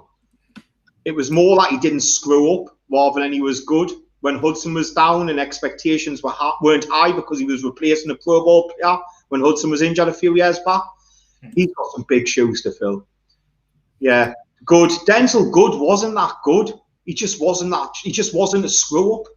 You know what I mean? No, but you know, he's coming in at right guard and Alex Leatherwood's at right tackle. A lot will hinge because Carr needs protecting. Carr needs protecting because he'll fumble the ball. He'll turn it over if he's getting hit. He'll put it on the ground. So and we need to have lanes for our run game because we've just invested in Kenyon Drake and we've got Josh Jacobs there who's got a first round pick in him. So we need to get something going on the run game. Wide receiver, we bought in John Brown. I like that. I like John Brown, but he's never really played a full season. He's always been injured throughout his career. We're looking for Ruggs to step up. We haven't really got an X receiver. We talked about the X position last week, you know, and what the X needs to do. At this moment in time, our X is probably Brian Edwards. Didn't see a lot of them last year. Waller will flex out there quite a lot in the X. Defensively, fucking hell. Your guess is as good as mine, you know, like what's going to go on there. I think we've got 2 good pieces of Max Crosby and Yannick Ngakoue. I like our linebacker core and what it can be. I like what Corey Littleton can be in a Gus Bradley system. He was a Pro Bowl player at the Rams before he came and was a bin fire at the Raiders last year. DeMarcus Joyner's gone, thank fuck, because he was a lousy slot. Nevin Lawson's been brought back, and to be honest with you, Nevin Lawson's probably been our most consistent slot player over the last year, you know what I mean? So we know we've got somebody steady who can play a slot. We've got Amick Robertson, and we've got Nate Hobbs, who are meant to be competing for that slot position. We've got Trayvon Mullen. in one corner position, who I liked his rookie year. He regressed a little bit in his next season, but he's got the talent there and he's good in coverage. He needs to improve in the run game. Got Hayward, who's familiar with Gus Bradley from his time at LA. He's already kicked on it out and he's starting in the other corner position. Safety, we're going to have Morrig at free safety. Maybe Gillespie, who were drafted, who I really like. Abraham's probably going to be a box safety. We want to keep him away from deep coverage as much as possible. I just don't. We're going into year 5 in Gruden, and I just don't see. We're not a bad team. We're not going to lose enough games to be picking early in the draft, but we're not going to win enough games to be pushing in the playoffs. I'm guessing that next year we're going to be picking around 17, 18, 19 again. We're probably going to win 7 or 8 games again. I just don't see us getting over that hump. And to be honest with you, Gruden's record isn't particularly good. Gruden's record as a Raiders head coach, or as a coach since he won the Super Bowl, for that fact, you know what I mean? Isn't that good? He struggles after the bye week. His offense seems to get figured out, which isn't difficult, considering he still runs a lot of plays from 2005, which is freely available on the internet. There's 2005 playbooks on the internet for everybody to read, and it seems that a lot of his plays still come from that. There needs to be a little bit more. When Gruden come back, we give him a 10-year deal, and people thought it was mental, and I thought it was mental, even though I was excited, because he'd been out the game so long, and he didn't go to college and coach college, or he wasn't a coordinator. He was out of the game. You know what I mean? It wasn't like he left as a head coach and went as a coordinator somewhere. I went to a college team. He was out of the game. He was in a broadcasting booth. You know what I mean? And we brought him back, and I think we've got people. Some people got excited. Some people were wary. Because the last time we were really any good, was under Gruden. When we were in the Super Bowl. Or was that year before when we had Rich Gannon and stuff like that. When he'd left by the time we got the Super Bowl and beat us with your fucking yards, Jamie. In the Super Bowl final. But it just looks like he's out of date and he's out of touch. It looks like he still can't evaluate talent. With God, the talent, the not just the draft capital, the actual salary cap that we've allocated to free agents that just hasn't come off. There's been, Malik Collins, LaMarcus Joyner, you know what I mean? They were Trent Brown. These were big ticket free agencies that just haven't come off, and now we're close up against the cap again, and we're looking around, and I'm going, I don't know who's going to be a second-year contract play out of our draft picks. I think Mullen has the potential to be one. Hunter Renfro's good, but he's a slot. They're the kind of positions where you hope to find all the time in the middle rounds. I wouldn't be too sharp. He would see a second contract because you'd just go, maybe we would find another one in round 4 or 5. Farrell, I've already said I wouldn't extend and give him a 5th-year option because I wouldn't pay $11 million for him. Abrams is a strong safety who's going to be refined as a box, and he's not Jamal Adams or Derwin James. I'm sorry, he's not. Jamal Adams and Derwin James can fucking cover. You know what I mean? Jamal Adams can actually fucking cover. I think that's an underrated part of his game. That whilst he's not this Minka Fitzpatrick ball hawking safety, he's a very steady in coverage safety. John Abrams a bin fire in coverage. Although he's got the athleticism to show he should be able to do it, but he just hasn't got the brain to be able to do it from what I see. There's a lot of question marks about the direction that this is going. And if you can tell, I'm quite flat about it because I'm just deliberately not trying to get carried away. Because the NFL's good when the Raiders are good. They're one of those franchises with a lot of history, and obviously the Madden era, and Al Davis and the players that were played, the Charles Woodson, you know what I mean? We've all Howie Long and all these superstars that have been on the Branch, and we've always been a decent team, just at the minute, it just seems very boring. We just seem very, very boring. And we're just nothing sexy about the team, I think that's what I'd say about it. You look at some teams, there's some sexy players that you just love to see. But I'm using that word sexy, but there's nothing sexy about the Raiders. They're just it's interesting going through the motions. It's interesting what we're going to do with Carr. Because he's on a very team friend. When we signed Carr, we signed him as the most expensive quarterback in the league, and this is why it pays to get your quarterbacks done early. Because now that £25 million a year is a bargain. He's actually on about £20 million this year as it starts tailing off, and there's no guaranteed money. But he's going to be back at the table soon, and there's going to be a decision that's going to be made. Because I'm not paying Carr over £30 million a season. But that's probably what he's going to want, because quarterbacks reset the market, and he's a decent quarterback. He's probably going to come in and go, I want Carson Wentz money at least, which is £35 million a year. And I'm not paying him it. I wouldn't pay him it. He's not worth it. He said he wants to be a Raider for life. If he wants to be a Raider for life, Mike Munoz, put a contract on the table for him now and say, I'll give you £25 million a year. For the next 5 years, I'll give you 125 million quid, and I'll guarantee the fucking lot of it. There you go. You can be a Raider for life and accept £25 million a year, because at least then I can put money elsewhere. I think somebody else made that point. I think I remember reading that this week, and I thought that's a really good point to make. And I was thinking that point myself at the time. Can't remember who made that point, but I remember I was thinking it, saying he wants to be a Raider for life. Offer him fucking £25 million a year for the next 5 years and guarantee the fucking lot. You know, and then at least then you can put money elsewhere around the roster. You know what I mean? Because if Derek Carr comes to the negotiating table and says, I want 35 million, I am fucking paying him it. I'm paying him it if he wants 30. His ceiling's tapped out. And I don't think he's going to get any better. And what we've seen is he's not good enough to win this division. And that's not his fault, because he's the talent around him needs elevating. He needs a defense and that kind of stuff, you know?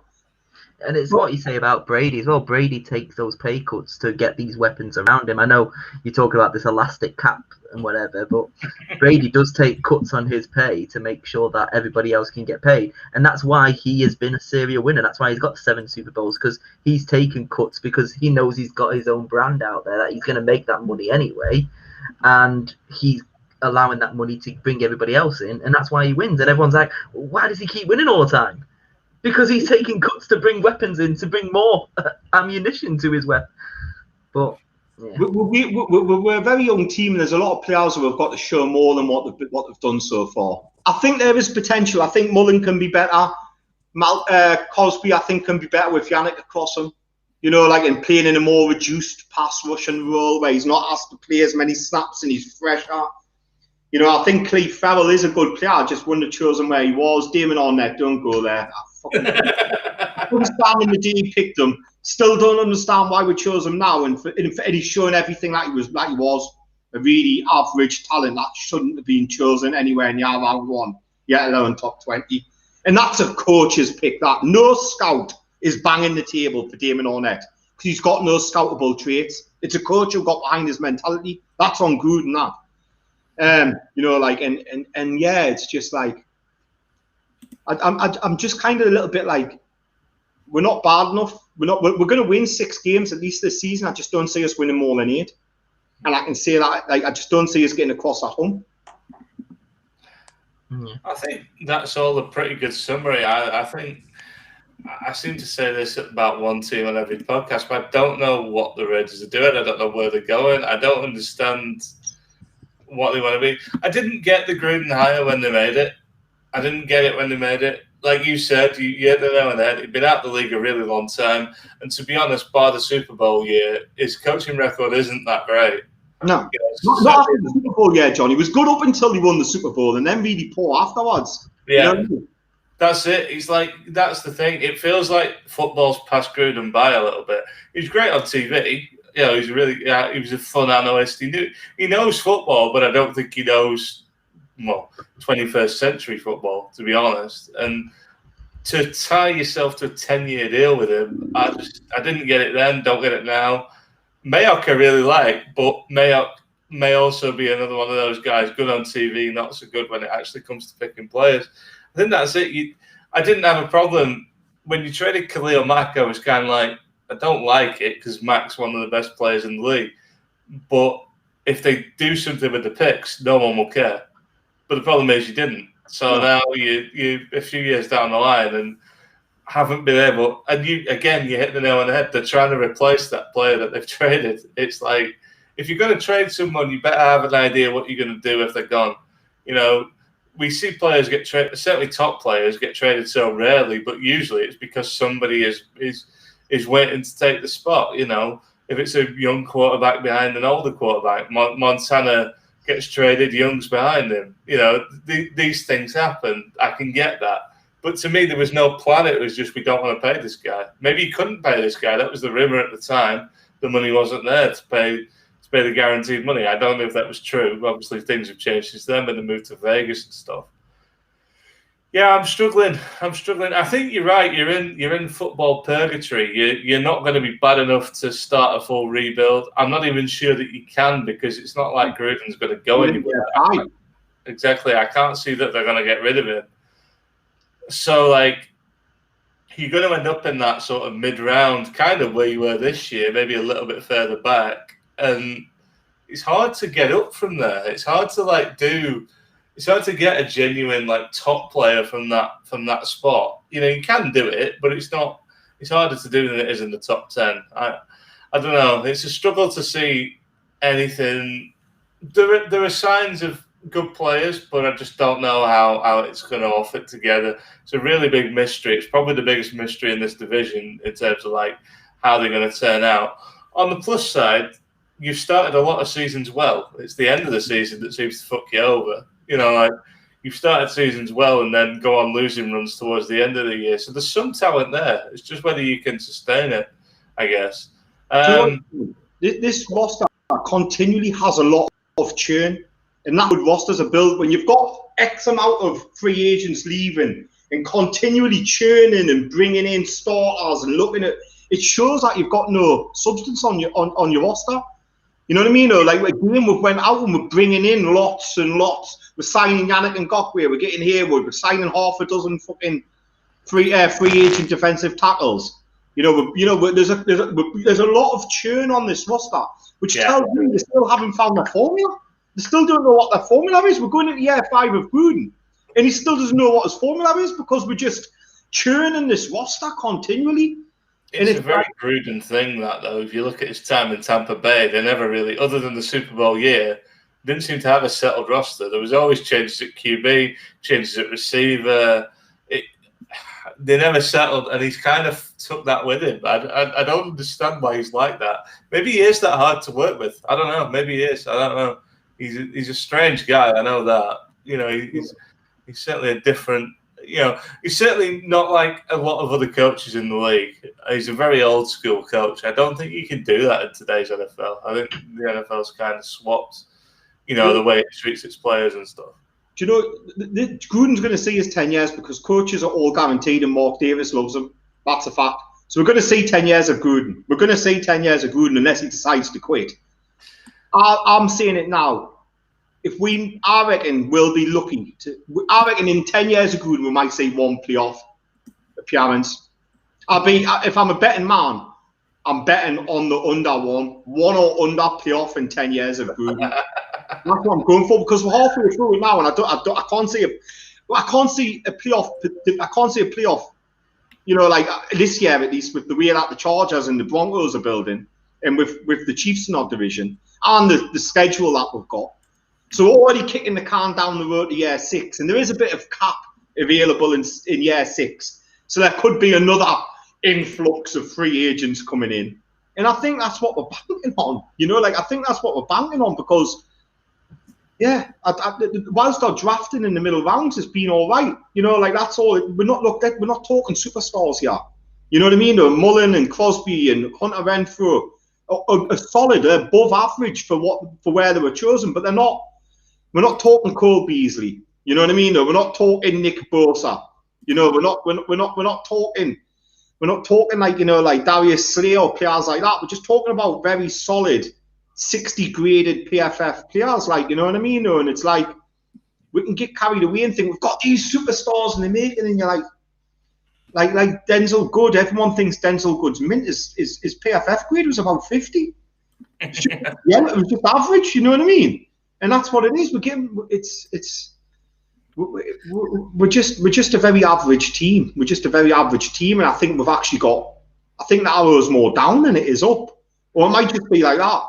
You know what I mean? Yeah, I don't think. Yeah, I think it's just treading water, isn't it?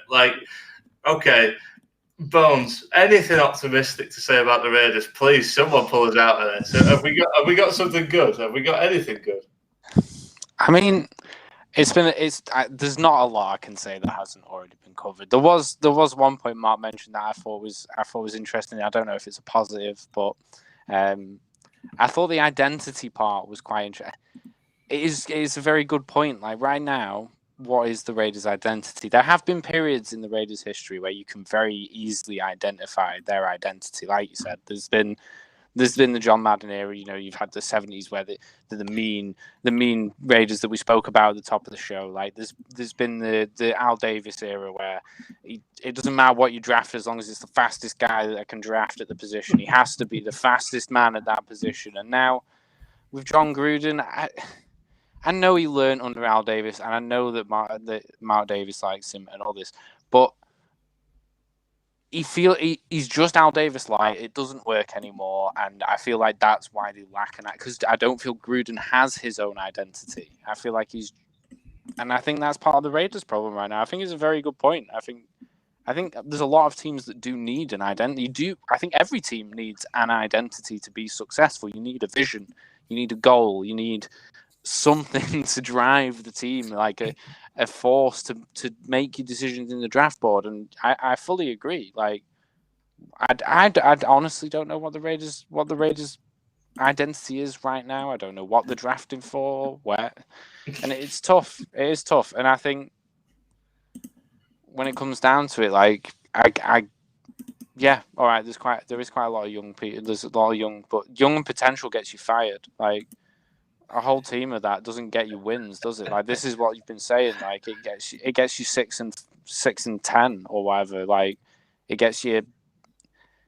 Like it would get him. Any other coach in the league would be fired after multiple seasons of that, and we've all seen it happen numerous times. So yeah.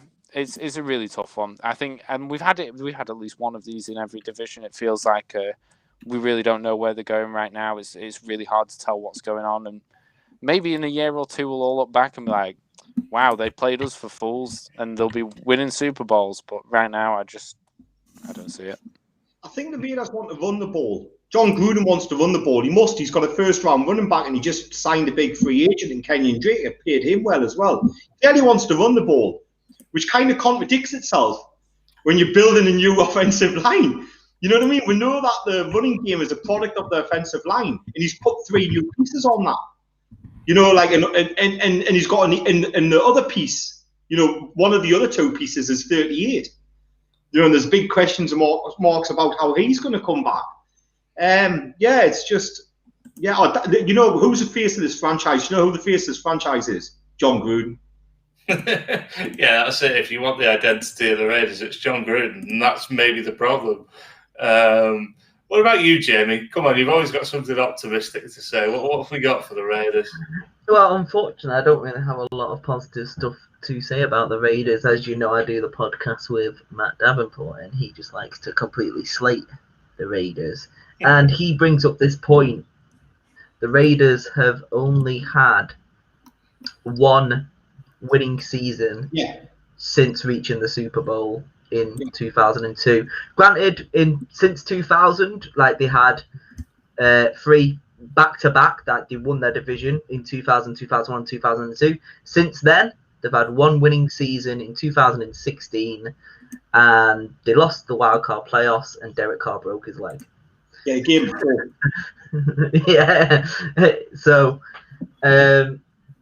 yeah, it's like I said when Mark was speaking, it kind of links to the identity thing. There's nothing sexy about the Raiders. They're just going through the motions. They're not as an exciting team to watch, to play. Like, you love to see Mahomes do these weird throws.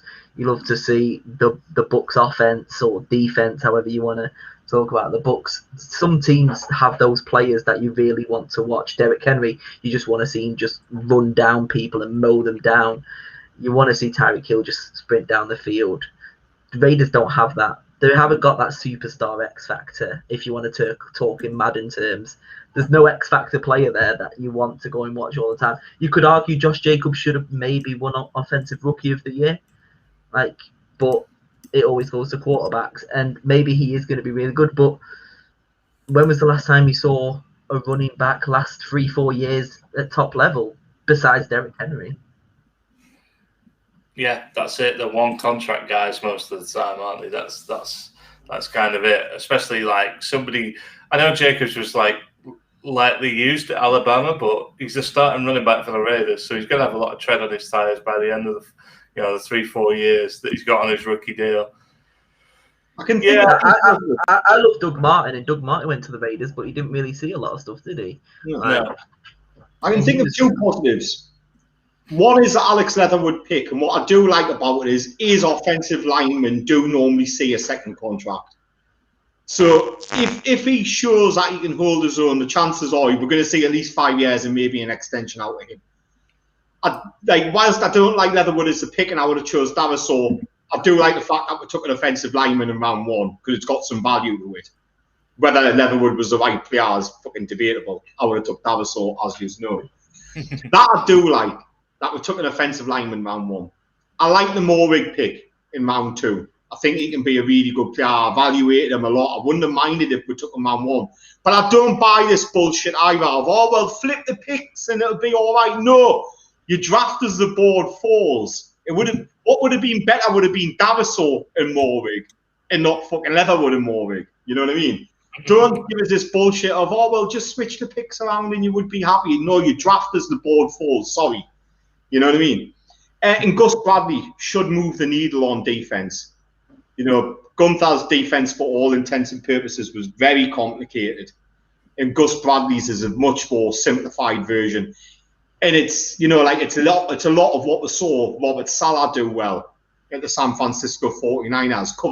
Cover 3 with some wrinkles is how I would describe it. He's kind of progressed a little bit better than Dan Quinn has out of that cover 3 system, and he's got some innovations around it. And I do think that we will see an uptick on defenses, yeah. I think we'll probably, instead of being in the bottom quarter, find ourselves still as still in the back half of defensive rankings, but I'm hoping we'll find ourselves at least 17th, 18th, 19th defensive ranked, instead of 29th, 30th, 31st defensive rank, So there is them positives. I do like that they drafted an offensive lineman in round 1. Because I do think that you'll see a second contract out of it at least, Yeah, I think you hit on a good thing as well. Gus Bradley, good defensive coordinator. If you can get a little bit out of that defense, there's a chance to make you a better team. Listen, we're going to hit the 2-hour mark, so we did think we were going to do that. So let's try. Well, that 1 hour when Mark started. No, we won't. I tried to simplify it for you as well. But it went on longer and longer. We should have just done an episode on the Raiders, I think. Right, let's go to the division predictions. I think the Chiefs is obvious at number 1, isn't it? I think we're all pretty dead set on that. I'm open to suggestions on 2, 3, 4. I think, based on what we've just heard, it's hard not to put the Raiders at 4. No, I think the Raiders are a better team than the Broncos. I think the Broncos have got a better roster, but I back Derek Carr to win more games than Drew Lock. If Rodgers went, it could be completely different. But at this moment in time, as the Broncos, they are the worst team in that division. Yeah, they've got a good team. They'll win enough games, and they'll not be picking top 10. They'll probably win 6 or 7 games, because their defense will keep them in games. But Drew Lock won't win them enough games by himself. So I'm happy going Kansas City Chiefs as the winners, Broncos as the worst team, Chargers as the second team because of Herbert, and Raiders as the third team. I think that's the way I'd have it. Yeah, I think that's fair. I think that's fair. I could make an argument for. Actually, no, I couldn't. I think that's probably fair. Yeah, third and fourth, it's very dependent on the Broncos, and it's dependent on how good they could be. But I think with Drew Lock at QB, they're not going to win that many games. Chargers second seems fair to me. Do we think Chargers might sneak a wild card? I said in my sum up I thought they would. Do you think they can? Yeah. Definitely. Yeah, I think this could be a 2 wild card team, 2 playoff division. I think you can see a wild card come from this division, and I'm thinking the Chargers could do it, especially with Derwin James coming back. They definitely seem the most likely, I think, out of the teams that are left, unless somebody gets hot. I mean, to be honest, much as we have just bagged on them for the best part of 3 quarters of an hour, the Raiders, if they were to get on a bit of a run, I think they could sneak it. They almost did a couple of years ago, just fell apart down the stretch. It's possible. Anything's. Yeah. The nice thing about this time of year, guys, anything's possible. So yeah, it's for the dreamers, isn't it? But I mean, last season Raiders were 8-8, Chargers were 7-9. One game difference, really, isn't it? So it's a toss up between them. Like, would you be surprised if Raiders were second? No. Would you be surprised if they were fourth? Maybe. Yeah. But you wouldn't be happy on a fourth. But I mean, you could still be 8. I mean, you can't be 8-8, but you could still be 8-9 and be third. You could be 9-8 and be third. You don't know how it's going to go, do you? You said that you've got a pretty tough run in this year as a Raider. We've got a tough schedule. You have, yeah. So, I mean, obviously you can't finish 8-8 this year due to the 17th game. So you're either having a winning season or you're having a losing season. Yeah, no franchise is stuck in purgatory now. So you either have a winning or a losing season unless you tie a game, I suppose. Yeah, that's an interesting point. I never really thought of that. That's quite funny. Right, so I think that's where we are then. We'll do a wrap up, I guess. We've got one episode to go. This is the penultimate division breakdown.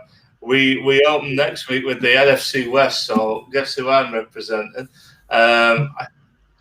Is Jordan back next week? Jordan should be back next week. He said he'd be back for his Seahawks, didn't he?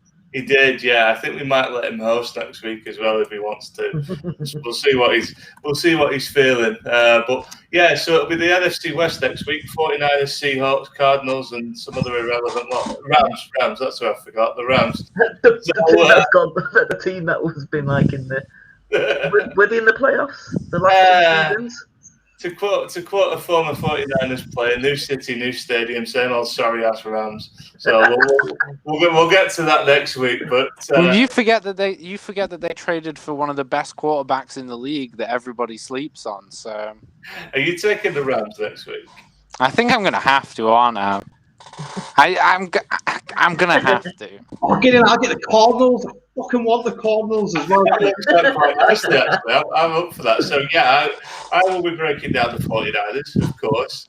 Jordan will be breaking down the Seahawks, of course. Bones will be breaking down the Rams, and Mark will be breaking down the Cardinals. So come join us next week. It'll be the last division episode. We don't quite know what we're going to do after that, but until next time, stay safe and